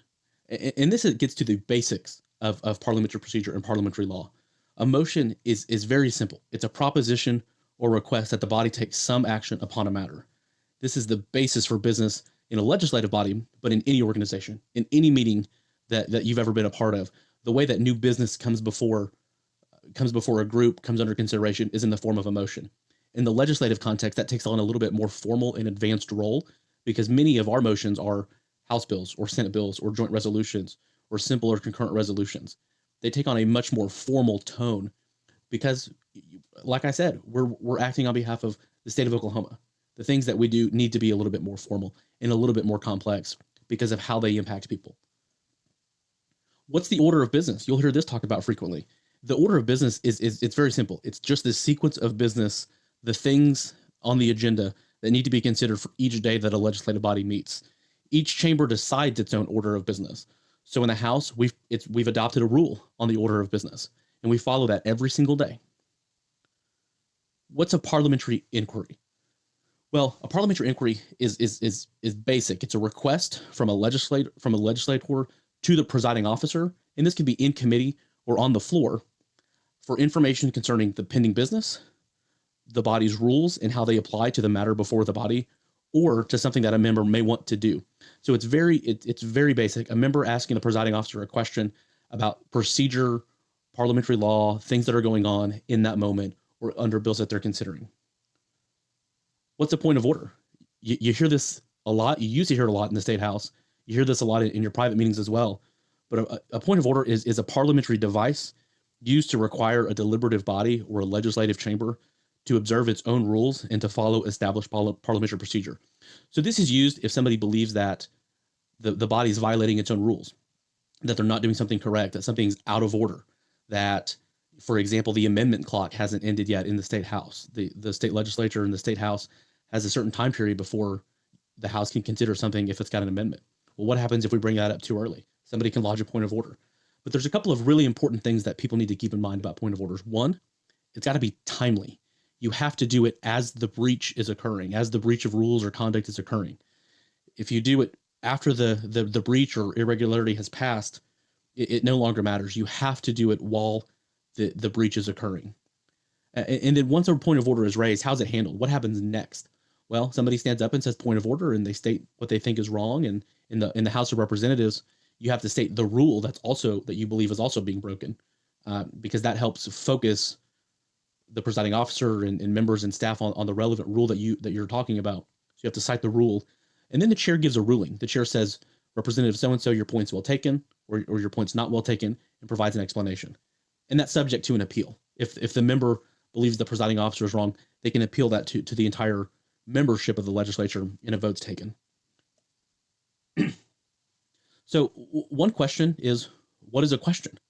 And it depends on the context. There's a couple of different things that a question could be. First, it could be exactly what it sounds like. It could be a simple query for information. I have a question about what we're doing here. But more formally, it could also refer to the proposition or the motion that is before the body for discussion. So you'll often hear, members, the question before the House is, shall the bill pass? Well, when we refer to the question, we're referring to that bill or measure under consideration. What is a quorum? I've briefly talked about this, but this is hugely important. This is one of those bedrock principles of parliamentary law. And a quorum is the necessary number of people whose presence is required to conduct business and to make actions legally valid. The Constitution requires a majority of the membership to be present to conduct business for a quorum to be there. If a quorum is not present, that doesn't mean the body cannot act, but there's only a couple of things the legislative body can do if it doesn't have a quorum. And it's adjourn, it's recess, or something that's called call of the House. And that's a mechanism where the remaining members, the present members, can compel the attendance of absent members. So if there's something important that they need to do, they can compel absent members to attend. What is a reading? I've mentioned that the Constitution requires a first, second, and third reading. It requires that third reading cycle. But this is basically the formal procedure that presents a measure before a chamber and indicates its stage in its consideration. Most state statutes, the Oklahoma Constitution requires 3 readings on 3 separate days in both chambers. So one question that you might think about is, what is the fastest time period a bill can become law in Oklahoma? If it requires 3 readings on 3 separate days in both legislative chambers, what's the fastest amount of time it can become law? Well, since I'm not with you, I can't actually hear your responses, but the answer is 5. And a lot of people say, CJ, that doesn't make any sense. 3 times 2 is 6. You got 3 days in the House, 3 days in the Senate. That's 6 days. And that's true. But the House can third read something on one day, and the same day the Senate can second read it, or vice versa. So 1 day of readings can overlap between the chambers. So the shortest amount of time that a bill can become law in Oklahoma is 5 days. What is a resolution? Well, similar to a bill, it goes through that same legislative process, but it often doesn't have the force of law. It's an expression of sentiment or intent or recognition of one or both chambers of the legislature. It can also be used to establish procedures governing the business of the legislature, and there are simple, joint, and concurrent resolutions. And as an example, the House rules are a simple resolution adopted by one chamber of the legislature. Joint rules adopted by both the House and the Senate are an example of a concurrent resolution because it's adopted by both chambers of the legislature. What's a veto? Well, the Constitution vests the governor with the power to veto legislation, and it's the formal mechanism that the governor can disapprove measures passed by the legislature. The measure that is usually sent to the Legislative Assembly by the governor stating the refusal to sign a bill into law and the reasons for the refusal. That's called a veto message. When the governor vetoes a bill, sends it back to the legislature. But when the governor sends it back to the legislature, it can be overridden by the legislature by either a 2/3 vote or a 3/4 vote in some cases. And what's a vote? We've talked a lot about this, but we haven't defined it. It's the formal expression of the will of the body, of an individual member, and at the end of the vote, of the will of the body. What happens if there's a tie? Well, if there's a tie, the negative side wins because it didn't receive a majority. There's a couple of different types of votes. You can do a voice vote, a division, which is a counted vote, but it's unrecorded, and a recorded vote. And a recorded vote goes in the journal. So I want to just briefly talk about the typical stages of legislative enactment, for enactment of laws. One, you have the idea. You take that idea, you research, you get with either the legal division or the research division, and you come up with proposals to fix a problem. They draft that, and then it's introduced in the first legislative chamber. So if you're a representative, it's introduced in the House. If you're a senator, it's introduced in the Senate. The first day is called first reading. It's where it's formally introduced. The second day, the next day, you'll do second reading, and it's formally referred to a committee, and that's determined by either the Speaker or the President pro temp of the Senate. They refer it to a committee, and then it goes through the committee process. Once it comes, if it comes out of committee, it goes back to the full chamber for consideration for general order and third reading. And this is typically when final passage is considered.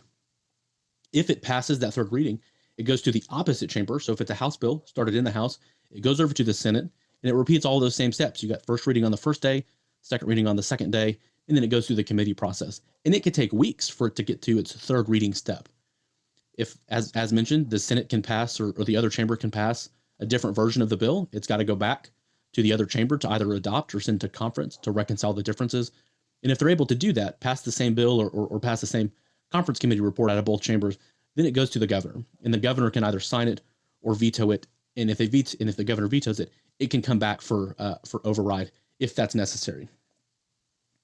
So I want to, thank you for taking the time to attend this training and be part of and further develop your understanding of the legislative process.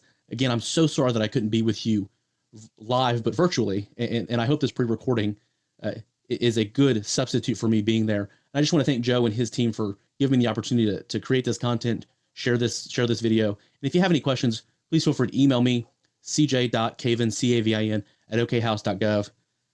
And I'd be absolutely delighted to answer any questions that you may have about the Oklahoma House of Representatives or about the legislative process generally. Thank you and have a wonderful day.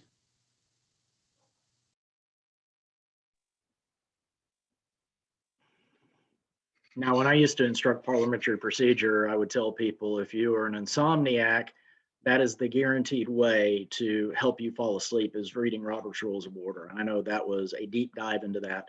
If you do have any questions about that, please place them in the chat or email CJ, email myself, and we can try and help you through that. Just like everything else, it takes practice with parliamentary procedure.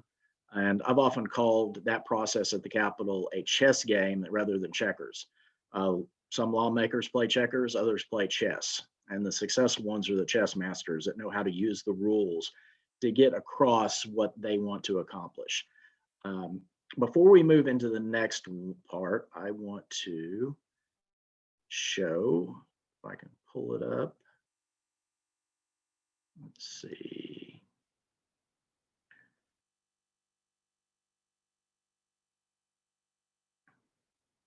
I want to thank all our sponsors who were a part of this today. Legislative Learning Lab couldn't have been made possible without these sponsors. We already heard from the Journal Record. We also have the Cherokee Nation, the Sac and Fox Nation, the Southwest Ledger, Stanley Systems, the Law Office of Mike Green, the Honorable Corey Williams, my former seatmate, the former representative from Stillwater, George Crumey, Dr. Vamsi Kaliki and the Kaliki family, and Dr. Dwight Sublett. We appreciate each of them for being a part of this.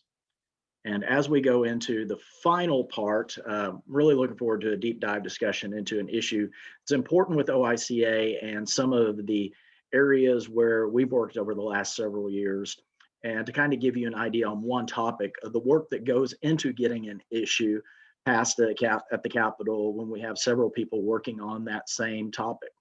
The next moderator, pleased to introduce Lynn Manaugh, who is the Potts Family Foundation's Director of Communications and Program Support. As a full-time employee, she handles the communications and social media responsibilities. Her current work includes coordinating screenings of the documentary film Resilience, the Biology of Stress and the Science of Hope. If you have not seen it, you need to watch it, because a lot of us have been working to make sure people understand ACEs. And she has worked across the state with that, making sure that that documentary is shown to as many people as possible. She serves as a community manager for Raising Resilient Oklahomans. The Oklahoma virtual website for ACEs is connection.com. She works in developing, coordinating the Self-Healing Communities Network and as ACE Interface Master Trainer Program for the state, and co-coordinates the Early Childhood Legislative Caucus, which we are a proud partner to help with that. So Linda, I'm going to turn it over to you to shepherd in our next panel, and then we'll wrap everything up for the day. So Linda, it's all yours. All right. Thank you, Joe, and good morning, all. It's been interesting juggling back and forth between Oklahoma Policy Institute's work in Budget and Summit and this good work here with OICA and all of it gearing up to hopefully a productive legislative session. I've been asked to start off this session with a brief history of the work that led up to the formation of the Trauma-Informed Care Task Force and a little bit about the role of that the Potts Family Foundation has played in that effort. So much credit, though, has to go for the early impetus of this work and raising awareness to Carolyn McAllister. She's a tireless community volunteer and retired professor who initially brought the Resilience documentary to our attention at the foundation in the summer of 2017. She also started the first, or one of the first, multidisciplinary community coalitions in Oklahoma to address the impact of trauma on her community of Stillwater. While PFF started showing the Resilience documentary around the state, Carolyn began working with then Senator A.J. Griffin in the fall of 2017 on the legislation that became Senate Bill 1517, establishing the task force. Its purpose to study and make recommendations to the legislature on best practices with respect to children and youth who have experienced trauma. The bill was co-sponsored by Representative Carol Bush along with several others in the House of Representatives. Also in the fall of 2017, an interim study was held in the House of Representatives to learn about the impact of ACEs in our state. That study was basically replicated again in the Senate in the fall of 2018. Through the help and persistence of many groups and individuals, many of whom are on this call right now, Senate Bill 1517 was passed and signed into law by then Governor Mary Fallin on April 18th, 2018, with a start date of November 1st that same year. To learn more about the work of the task force, we're joined here by its two co-chairs, Annette Jacoby, Executive Director of the Oklahoma Commission on Children and Youth, and Dr. Jennifer Hayes Gruda, with lots of titles, but basically the Director of CIRCA, the Center for Integrative Research on Childhood Adversity, and a member of Potts Family Foundation Board of Directors.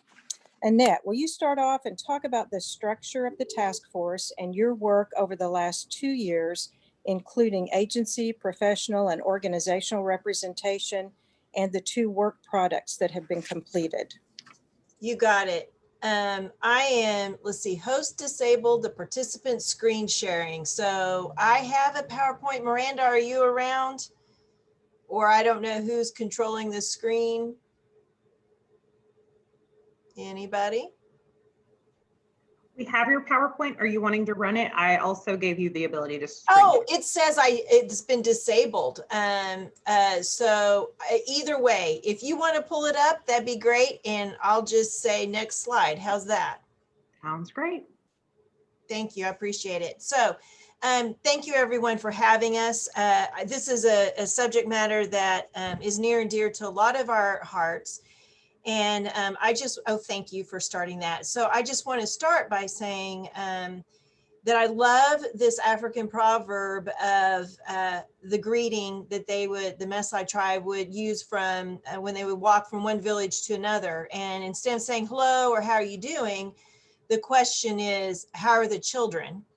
And I think that's brilliant because we know that communities are healthy and thriving when our children are healthy and thriving, right?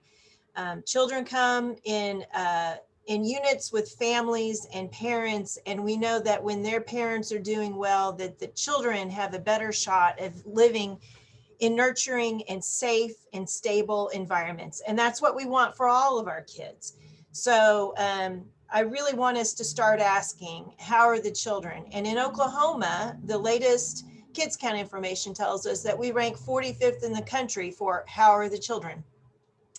And that's, it can be discouraging, or it can be the fire that gets in your belly and moves you forward. And so I'm choosing to let it be the fire in my belly. And we have plenty to do and places to go and improvements to be made. So let's talk about what this task force, how it was shaped and why it's so important in moving forward and changing those rankings. Do you want to go to the next slide? Thank you.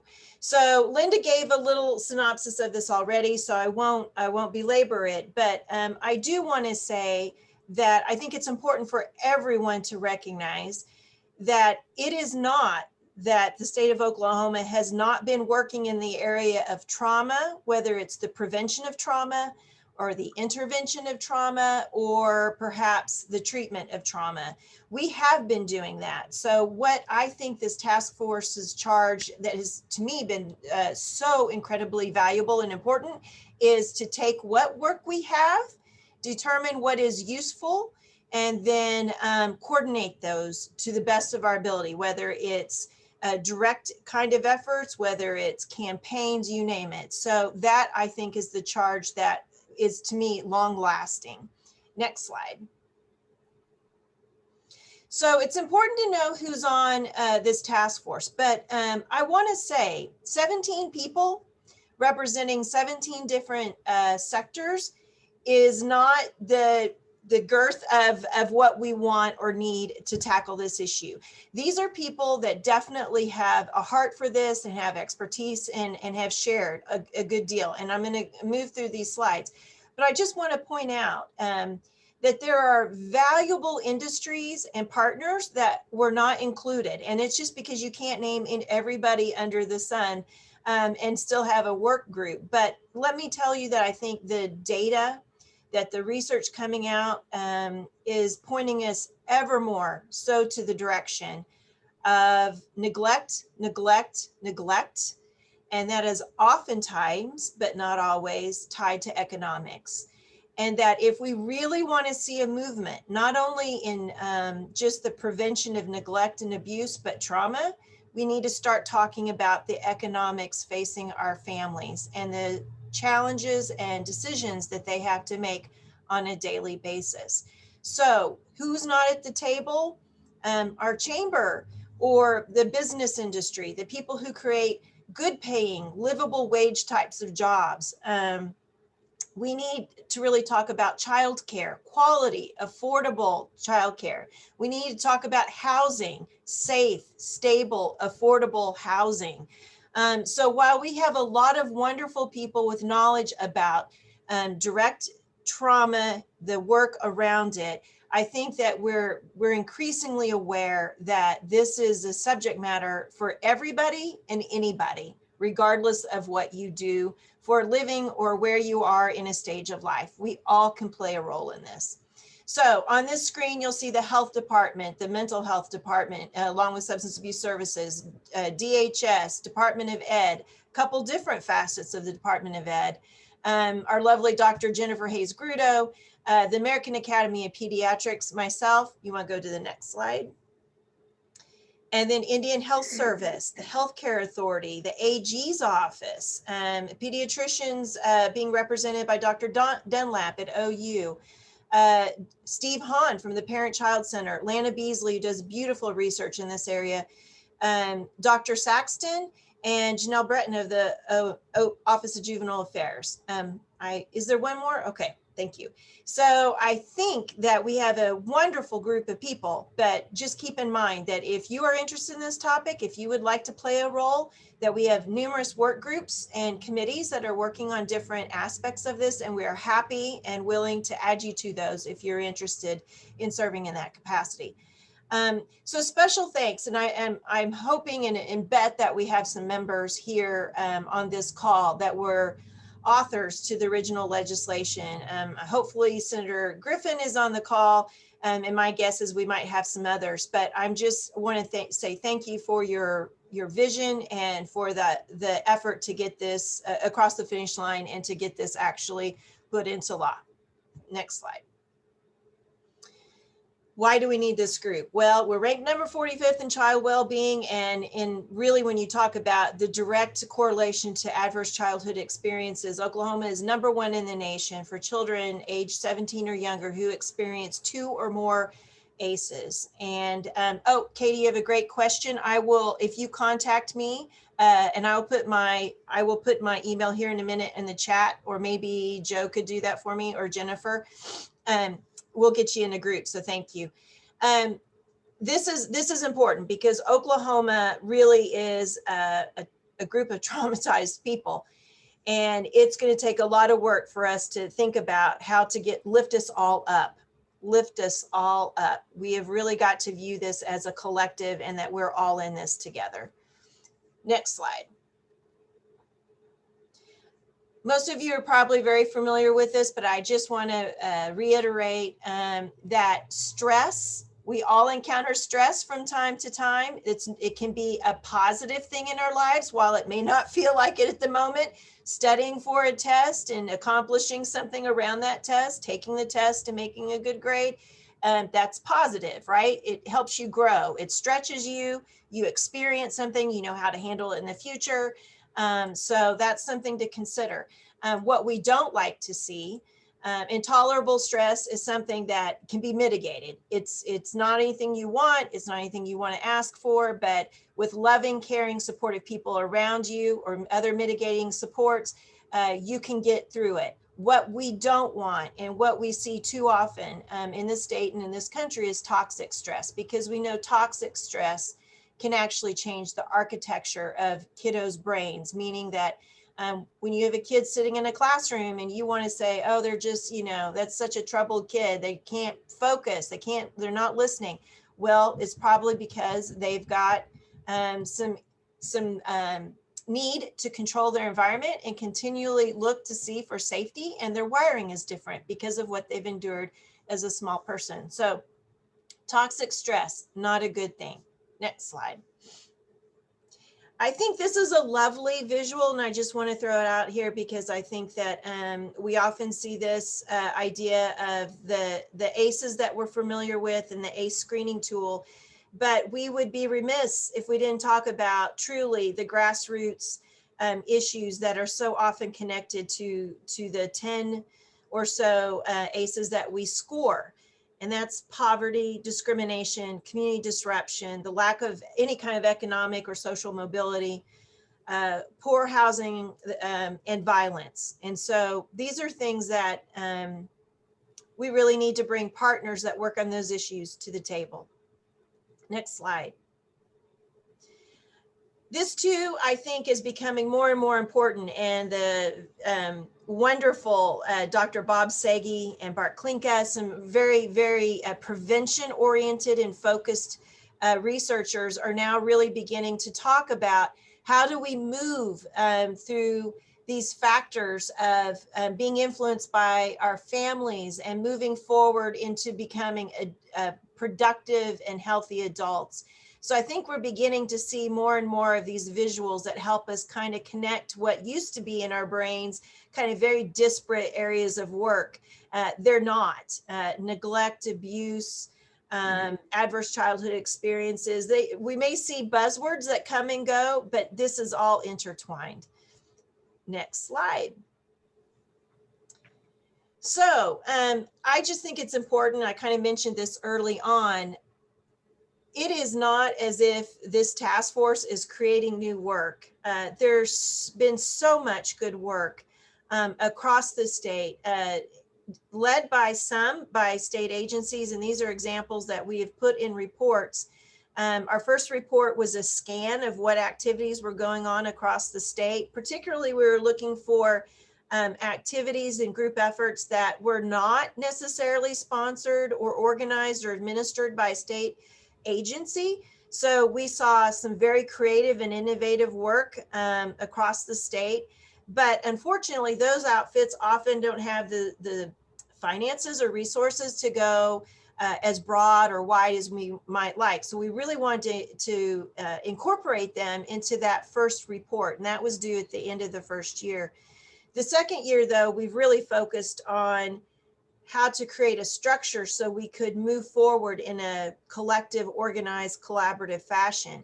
And what we saw is some of the state agencies were really doing some very big, heavy lifts and offering opportunities to people outside of their general agencies. And so when we talk about silos, and I know we can always do better when we talk about silos, you are seeing these agencies reach out and say, we're bringing in a national speaker, or we're having a training, or we're implementing a new model and offering it to other folks outside of their agencies. And these are just some of the examples.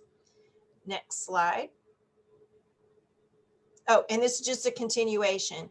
And I want you to notice too that these examples cross the continuum. So some are prevention oriented, as we have here with the health department providing home-based services and parenting supports. But we also included on the previous slide all the work from the AG's office attending to victims who've already been traumatized by something and assuring that they get good services. So how do we make sure that all of these agencies are aware of what's going on? And that really is, to me, what this task force's main purpose will be as we move forward. Next slide. We had presentations over this past year in particular from some very, very interesting and innovative groups. We've heard from the Resilient and Self-Healing Communities that our moderator is associated with.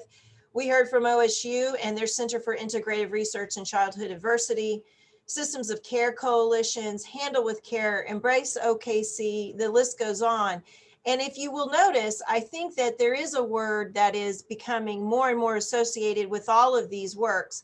And I hope it is not a buzzword that becomes a flash in the pan, but I think the idea of hope in making it not something that's aspirational or even inspirational, but something that's actually science-based. And you see particularly DHS taking the lead in this with Dr. Chan Hellman.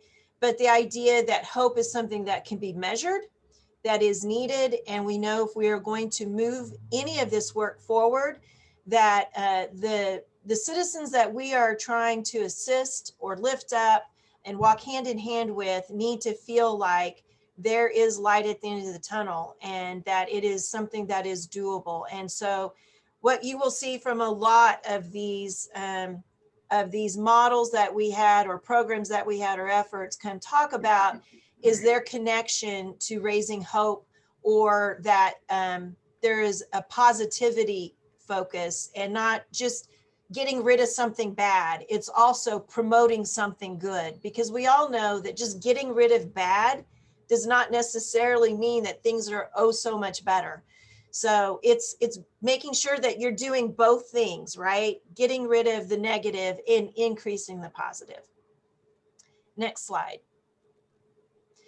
So this is the graphic that we landed on in this second year. And while it may be pretty and colorful, I just want to tell you that it took months for us to figure out a structure where we hope that everyone on this call can find a place where you could plug in. This was the idea of how all of these groups would connect. And we have struggled because without a coordinating body or resources, we had to kind of come up with, how does everyone fit together? So I think any of us who've been around long enough know that when times are good and the economics of government and nonprofit world are feeling pretty positive, people play very well together. And they're more likely to share resources, share ideas. But when times get tough and people are very, very worried about their own subsistence, right? Where do I fit into the landscape of things? Are we going to get our share of the pie? You know, all of this. Then what we see is people often retract and they're kind of in survival mode. And sometimes you hear people say, I just don't even want to be noticed. I want everyone just to not even recognize we're here anymore, so we can just get through this tough time, come out on the other end of the tunnel, and then kind of, you know, see the light of day again. Well, what we want to do and what we know we need to do is that when times are tough, that's when we really need to collaborate the most. And share our resources, but that's scary. It's threatening and it's scary if we're honest with ourselves. So what we tried to create here was a landing place for, let's say, a county group that comes together, made up of, you know, a wide variety of professionals, maybe concerned citizens and stakeholders. If they came and they said, hey, we want to work on XYZ part of trauma, we want to talk about more prevention services, Where would they go in this graphic? Well, we're hoping that the idea is in the center, they could find a body, and we have landed on the coordinating bodies most often associated with the Department of Mental Health and Substance Abuse Services, but they've really been a leader in a lot of this work. And they've had consumer voice, a broad range of people at the table from both the public and private sector. Could it be broader? You bet. And I think that's something that will be talked about. But what we wanted to be able to do was, if a group wanted assistance or they had an idea, they could come to this to Seesaw, they could present, they could say, this is what we'd like to do. What are your suggestions? And at that, in this kind of a system, they would have access and supports from, multiple state agencies, philanthropy, different groups, even including research and evaluation, and perhaps some kind of potential funding. I'm not saying there's a golden pot of, somewhere at the end of the rainbow at the moment, but what we have tried to create is a place for people to go for support with maybe a local homegrown idea or something even broader if they want to bring in a national model and they'd like to plug it in. So we'd really like to see this move forward. We're thankful to Casey Family Programs for providing us a coordinator, and that a cross systems coordinator, and that person sits at Circa with Dr. Hayes Grudo. And she will be able to keep us moving and keep us coordinated. What we see time and time again is, with the best of intentions, task forces meet, they create documents, they have great ideas, and then there's no one to keep it moving because people go back to their places and get busy trying to just do life. So that would be a struggle. I'm seeing Casey Head's question, where might a fledgling, it disappeared, but fledgling foster care group go? So call me. I think we can figure out a place for you. And my guess is we might want to talk about, well, I need to know your issue first. Call me, Casey. We'll figure that out, or email me. So this is the graphic that we think will move us forward. Next slide. What are we really going to concentrate this year on, and what will we do as we move forward? These are the things we recognize we need more attention to. And when we look at other states who spent years and years in the making, we're starting year 3, so we feel like we can move this forward. Existing collaborations.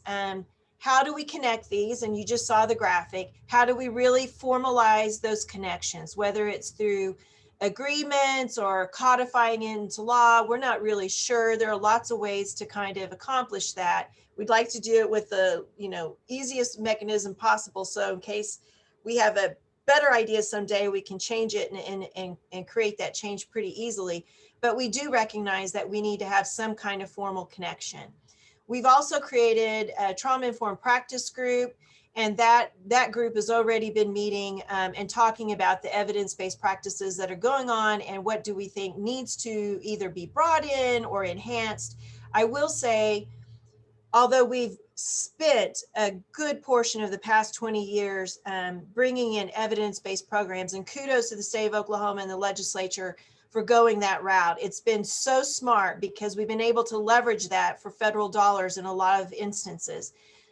When times get tough, though, those programs have been cut. So what might have been a statewide service is probably no longer a statewide service. So we have a patchwork quilt across the state, and we really need to kind of figure out where those are existing still and where we need to beef things up.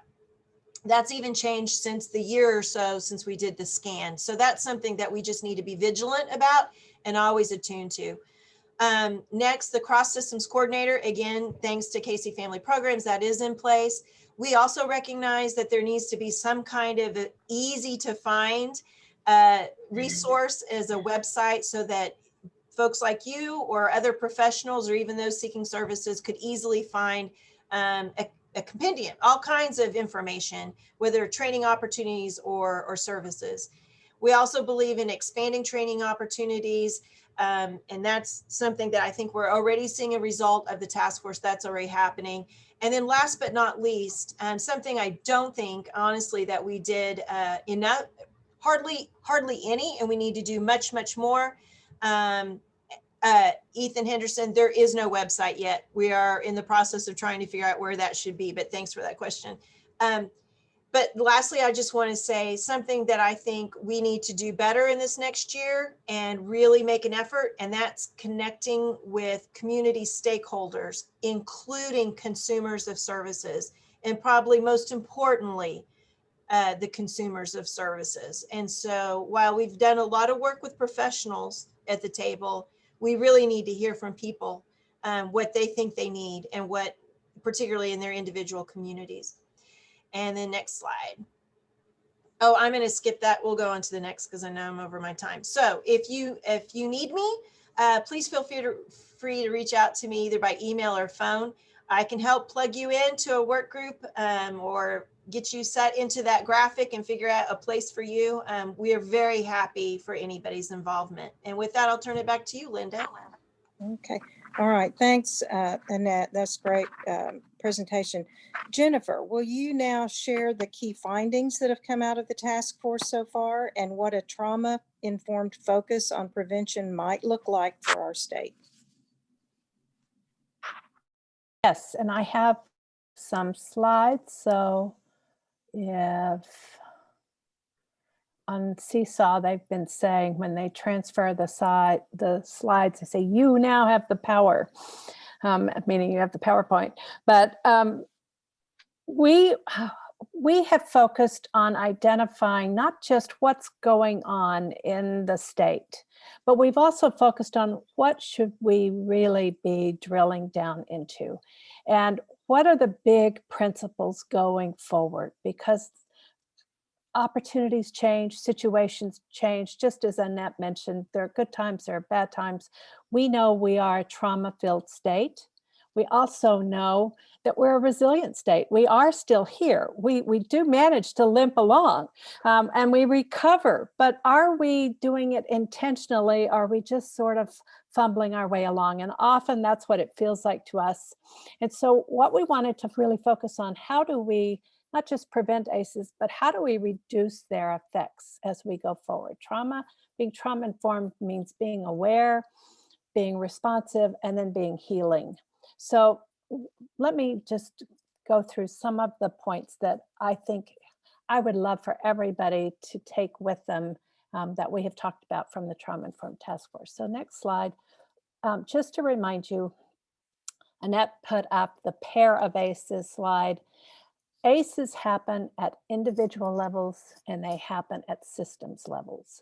They happen to children, they happen to many of us, and it has individual effects on our bodies, our brains, our behavior, but that also has an effect in communities. What we see occurring often are the cycles of ACEs. So as one family deals with ACEs, the effects of those ACEs on the child then turns into not only the next generation, but the effects in the community.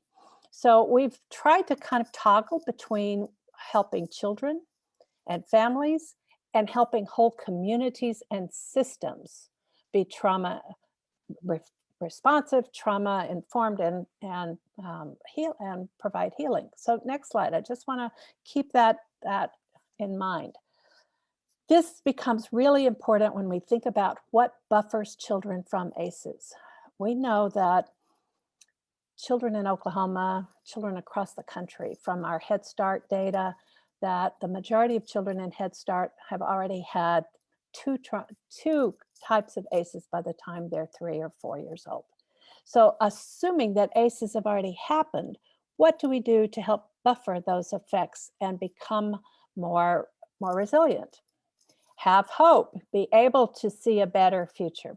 Well, our research at the Center for Integrative Research on Childhood Adversity, which is a National Institute of Health funded 5-year center, it's $11 million. It funds a lot of research. We're currently going up for our second 5-year period. We found that protective and compensatory experiences both help individuals become resilient and help them prevent passing those adversities onto their children. It changes the dynamic that they create in their families, in their relationships, and as parents. And it's important, I think, for us to reflect upon these ourselves, because many of us have ACEs, to look. The first time we gave the ACEs, Carolyn McAllister did this to the Potts Family Foundation. I don't even know how many years ago this was now, 4 maybe. We give the ACEs questionnaire on one side and the PACEs questionnaire on the back side. So we have 10 ACEs and we have 10 PACEs. And someone at the board said, I'm so glad I took the PACEs, because if I just took the ACEs, I would think I was broken. But that's only part of your life story. It's only part of our communities. So I'm going to make that link in just a minute. So look at these PACEs, having unconditional love and giving it to someone else. These can work for children as well as adults to help recover from ACEs. Having a best friend, having that social connection, doing things for others without getting paid. That's a huge protective experience that we often neglect. As a child, to have a trusted adult outside of the home or outside of the family, and a teacher, a coach, a Sunday school teacher, having a mentor as an adult, and being connected with a social group. All of those things help children survive ACEs and recover from them, and help adults as they recover. And then the other 5, so we have relationships and we have resources, having opportunities to become good at something, whether it's the marching band or singing in a choir or art or chess, having a hobby as an adult. All of these things allow us to develop mastery and a positive identity and feel good about ourselves. Exercise is hugely important as a way to deal with that toxic stress that Annette talked about. It helps burn off stress. It helps heal the brain and rewire connections and reduce depression. If it's done alone, if it's done with others, it also fosters those social connections. The importance of being in an uncluttered, clean home with enough food to eat can't be overstated. Annette talked about how so many of our families are not able to recover from adversity because they don't have adequate resources. Going to a good school is hugely important, having those resources that provide for opportunities for learning as children and then later as adults. And then having regular routines. Having a bedtime routine when you're a child makes for better sleep. Instead of just falling asleep in front of the television or the screen because your parents are exhausted from working 2 or 3 jobs, but having those routines, whether it's bedtime or dinner time, all of these things provide a sense of predictability and safety and are powerful predictors of resilience following ACEs. Now move to the next slide. I want to draw the parallel because if you looked at that list of PACEs, you see that many of them are under our direct control, but many of them rely on policies. Many of them rely on taxpayers making decisions that we are investing. Going back to the Masai greeting, how are the children?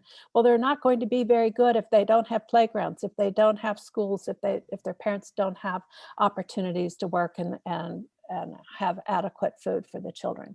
So all of these resources and relationships require us to develop resilient communities. One of my favorite resilience researchers, Michael Unger in Canada, says, no one becomes resilient alone. It just can't be done. It's just not possible. So let's move to the next slide because I want to talk about what does it take for our communities to become resilient. Well, raising awareness is the first step. And I do want to take my hat off and a deep bow of gratitude and respect to Linda Manna and the Potts Family Foundation for doing a fabulous job. The last I heard, it was more than 10,000 people across Oklahoma have seen the resilience documentary. Is that may be a slight undercount now because it's a little harder to do it by Zoom, but they continue to do Zoom meetings and Zoom reactive panels after the meeting so people can discuss it. So I think we're making a really good start on raising the awareness and helping people realize what trauma does how widespread it is. And then the next stage, which is seeing how trauma affects us. I've started recognizing in my own organization, I know we all know that OSU is just virtually perfect. Those of you who bleed orange, you know this. But I actually have to confess, I was at OU for 5 years before I moved to OSU. So I love those folks too. And even in these nearly perfect organizations, when I see things that don't quite work, I'm starting to recognize this is a trauma reaction.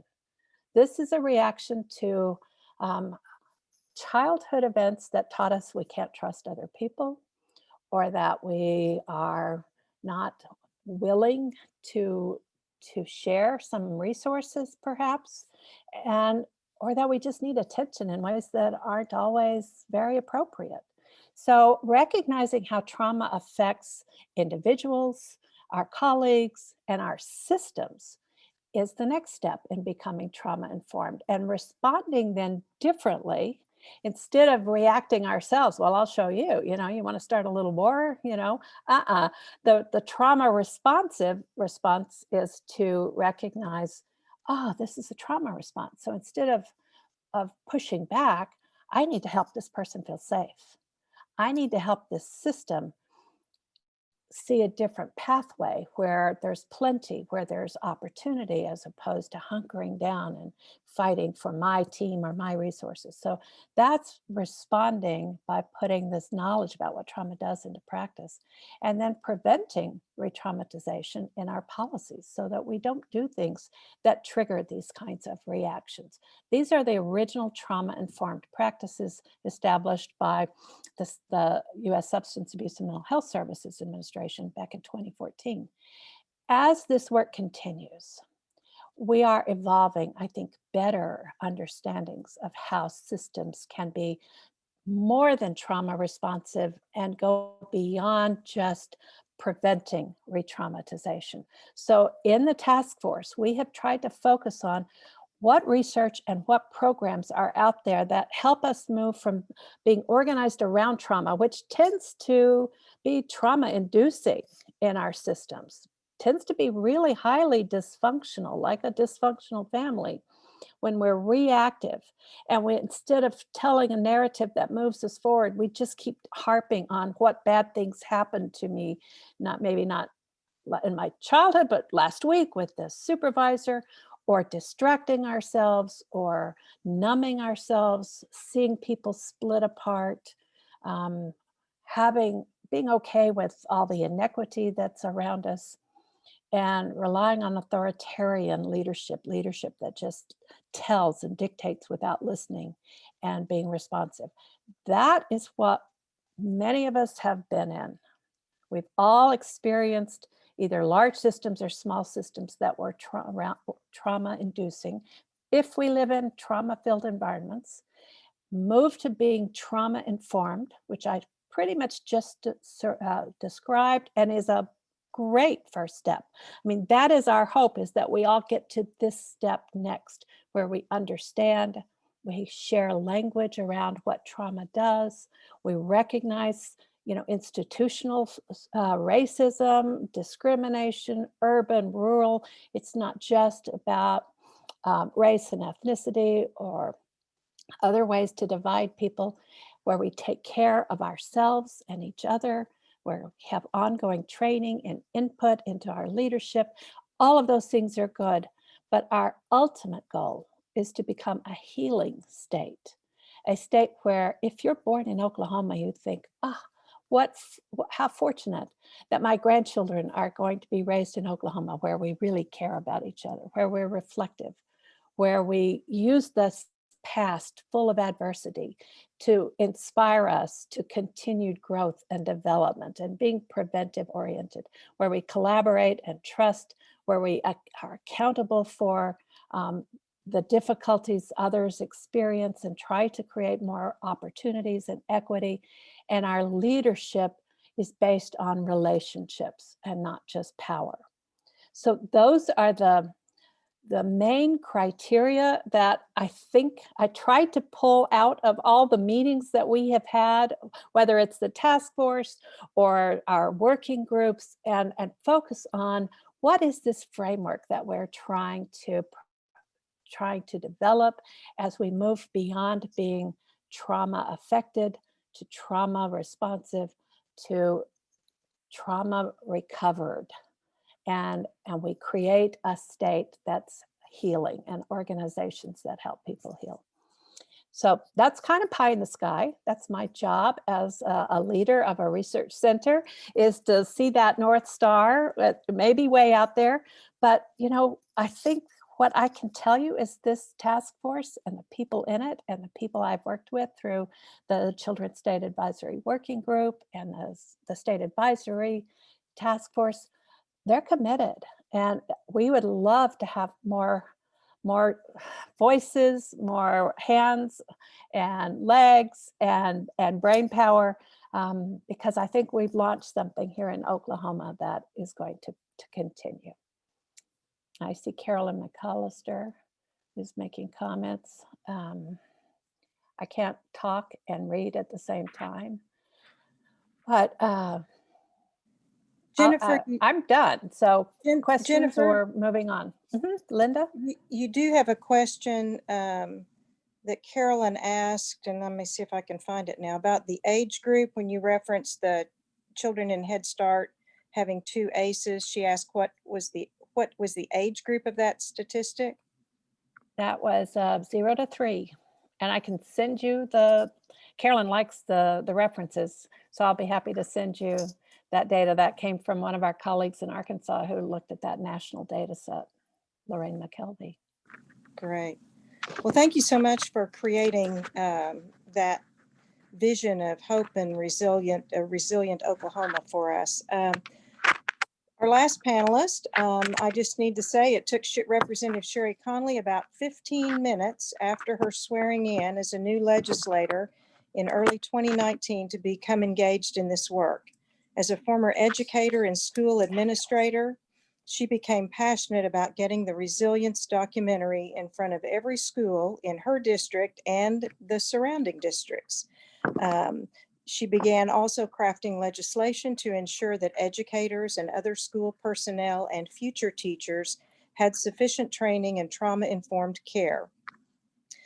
Representative Conley, will you talk a little bit now about the several bills that you have now authored in this area and about your new role on the federal policy level? Thank you, Linda. Can you all hear me? Okay. Thank you for inviting me to come talk to you guys today about this. And it is a great honor to work with so many amazing minds with just huge hearts for children and for Oklahomans. And it is a true honor to get to work with each and every one of you.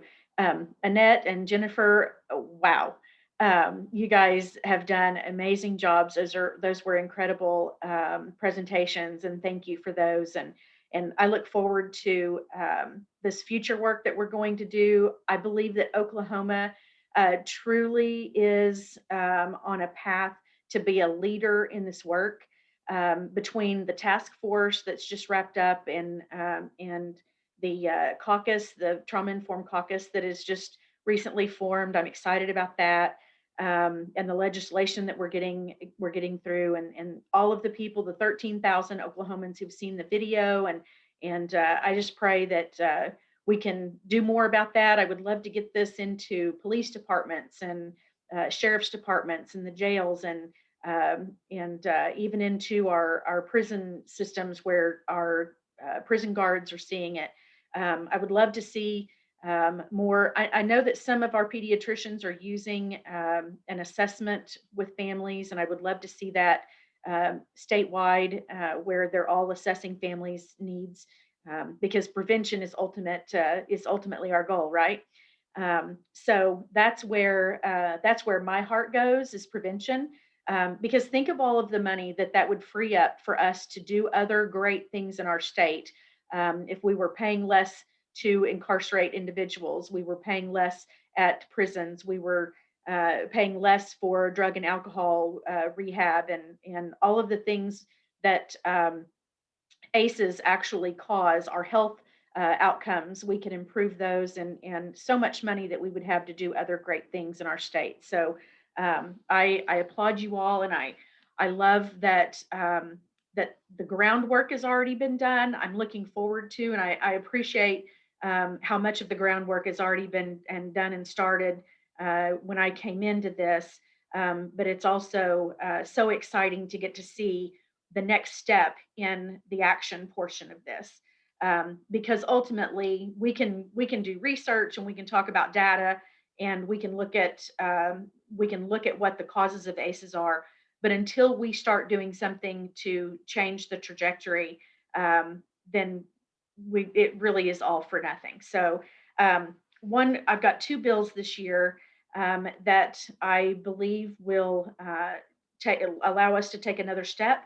I'm adding on to the teacher pre-certification program, and I've got a bill. It is putting the multi-tiered systems of support into the pre-certification process. We've got the Oklahoma Association of Classroom Teacher Educators on board with this. They helped craft the language. The Oklahoma Association of School Psychologists also worked for this language, and it really came out of some work that I did last session and then the interim that I did earlier in the summer. What it is, if you're not familiar with it is a framework, and it's not just a theory.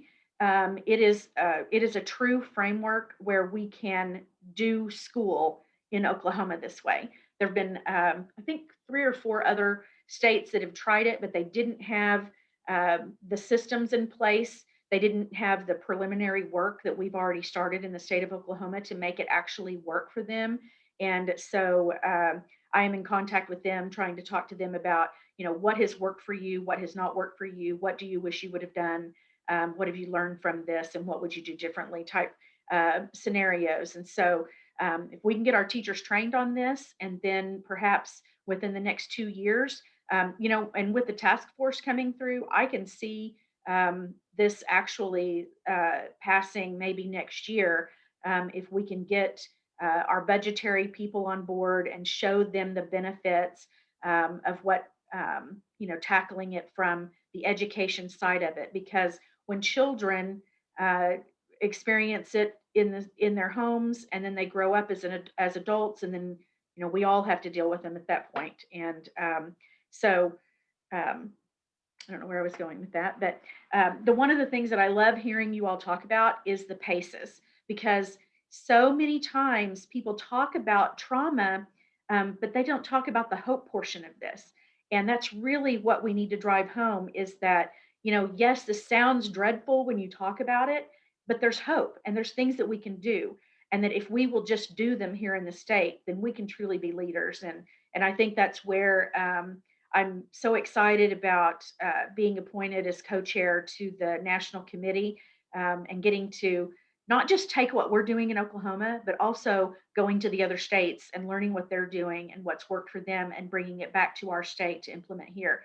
I think that Oklahoma is in a unique position to be able to really make this work at the school level as well. All of those agencies, Jennifer, that you listed on there, the one that I didn't see was Oklahoma Association of Youth Services. Those 39 agencies across the state, I mean, they are fully equipped, being public-private partnerships, having money from OJA, and then other monies that they can craft to the needs of what the community is and to what the schools have. No other state has that. No other state has those 39 agencies. And so we have to make sure that me as a legislator and the legislature in Oklahoma, that we protect those dollars that are going to OJA to fund those 39 agencies, because they're going in. And when you look at this MTSS program, I said all that to get to this, that when you look at the MTSS program, that it's a pyramid. So you look at the bottom portion of it, and of course, the pyramid is flipped when you go into school districts like Oklahoma City and Tulsa. Their 80% is on the top, but the bottom portion is 80% of the kids, where they get good curriculum, they have good classroom management, they have support at home, they have friends and support networks, and they're involved in sports, and they have all of those things to help them be successful. Then in the next tier, it's about 15% of the kids who need additional help. They might need a little bit of one-on-one. They might need a little bit more intensive help with their schoolwork. They might struggle academically and behaviorally. And then, of course, you have the top tier, which is about 5% of the kids who need that intensive training or intensive help. They might need resources outside of school through counseling services. And chances are, if that child needs that kind of support, the family probably needs it as well. And so we need to make sure that that top 5% on that pyramid in our school districts outside of our urban districts, that they have those services, they know where to get them, and that this MTSS program teaches the teachers how to say, if this, then that. It is loose enough to where school districts can choose the programs that they put in place. So it preserves some of that local control while giving them a framework to make sure that every child has, basically what you're doing is you're putting every child on an independent learning plan. That, they look at the child as a whole child, behavior, academics, and mental health. And they make sure that every child has what they need in order to be successful. So that's the MTSS bill. That is number 1773, I think. Let me look. Yes, 1773. And then the Office of Trauma Informed Care. I'm excited to run this bill and get this passed and make sure that I know it's very exciting. And of course, funding for that is going to be maybe a challenge. But if we've got that trauma informed task force that is, or the caucus, where we are going in there and we're telling them we need this money, to make sure that this is done properly, so that it's not just something that's funded temporarily and then the funding goes away. Because this, again, I'm just going to say this. These two pieces of legislation could change the trajectory of our state forever if it is done right and if it's done, done consistently and with fidelity. So that one is 1774. Looking forward to pushing that through. And of course, I'm going to have to go through and with all my colleagues and make sure they're on board and stress to them the importance of funding this program, the 1774. So that's pretty much all I've got. Do you guys have any questions for me or? Sherry, there's one in the chat here. Carolyn McAllister has asked if you would consider working to change the education statute that allows corporal punishment in our public schools. There's overwhelming evidence-based scientific research that hitting harms children, not just physically, but more significantly mentally. The state should not allow districts to make the choice of using corporal punishment as discipline. Oklahoma law, even cognitively disabled children can be paddled with parent permission. If we were a trauma-informed state, we cannot have laws that allow adults in our schools, and I would add state employees, hit children. Schools should be no-hit zones. Yeah, I absolutely agree with that. And we will definitely look at, if you'll send me what the statute is on that, I'll look at what we can do. That's one of the great things about this MTSS. It started out, my work actually started as a means to try to stop children from being suspended, that we meet the needs of the children, figure out what resources the child and the family needs, wrap those services around those children, keep them in school, because they're not doing anything if they're sitting at home. And parents are, a lot of times parents are not equipped to be able to help their children at home anyway, in some of these circumstances. So we need to be addressing the issues that are causing the behavior problems. And hopefully with that work that we do in the state towards this, that it will actually end the need for corporal punishment, altogether. So I agree with you that we do need to look at that. And so thank you for bringing that to my attention. That is something that I hadn't even thought about. So thank Well, you. she might have already emailed it to you, so Okay. be looking for Perfect. that. Okay, Here's a perfect. question from Claudia Swisher, and I have the same question. You referenced a trauma-informed caucus. Is that, we have the early childhood caucus. Is this something separate, different? Who, and if so, she's asking if you could share the names of legislators who are on it. Yeah, it was proposed by Representative West, Josh, I believe, and I believe it's a bicameral caucus that has been started. I got an email. Well, I got an invitation and an email on it. It's just been within a couple of weeks that it was announced. So I'll have to go back and find that. Okay. Yeah. Okay. Yeah, it's exciting. It's really exciting. Yeah, good to know. And then there's another question. Does this or other legislation provide for increased counseling within the schools as a support for teachers? So I have not addressed that issue. That is one, once again, it is on the State Department of Education's asks for their budget to increase the counselor corps within the schools. But I would say that unless and until we actually do that and then stop the schools from using counselors for things other than dealing with children, you're really throwing your money away when you pay for counselors and then they end up being test monitors or doing recess duty. I mean, it's good for them to be out with the kids and, around them and that sort of thing. But, if they're doing administrative duties and not actually counseling the kids, then we're throwing our money away as a state.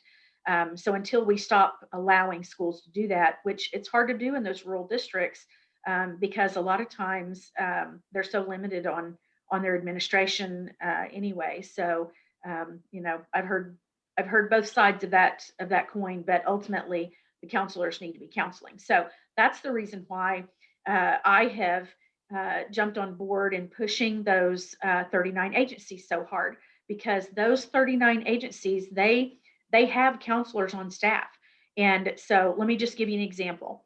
And most of you are probably very familiar with them, but I sit on the board of Frontline Family Solutions here in Newcastle. And I've been working really, really closely with them, talking to the superintendent here in Newcastle, talking to Mindy Bellick, who's the executive director, and trying to get those two together, because for so many years, the superintendent would not allow Frontline to come into the school or have anything to do with the school. So, and I don't know if it's a breakdown in communication. They don't understand what it's all about. They don't want people inside the school. I don't know. But anyway, that's one of the things that I've been trying to do, is make those connections and encourage superintendents to reach out to these agencies to get support. Because, for example, we had a young man out here in Newcastle back before Christmas that 18 years old, senior in high school, got kicked out of the career tech. His truancy went up. He had good grades, and was on his pathway to graduating in May, and then just all of a sudden started having troubles, and no one knew it. Of course, I will blame the pandemic for part of this, but no one knew that he was in trouble until someone found him sleeping in one of the couches in one of the common areas at the high school at 5:30 in the afternoon on a Friday, or on a Thursday, I guess. And so, then the counselor gets involved. And like I said, I had been, encouraging that relationship. And the day before that, Mindy had finally sat down with the superintendent, had a conversation with her and said, look, this is what I can do for you. This is how I can help the school. And the next morning, they called her on Monday morning. They called her and said, hey, I've got this kid. He's in trauma situation. He needs help. What can we do to keep him in school? Can you come talk to him? Well, immediately she sent over a counselor. They did an assessment with him. We got him a place to stay. He was sleeping in his car he'd been sleeping in his car for about 4 weeks.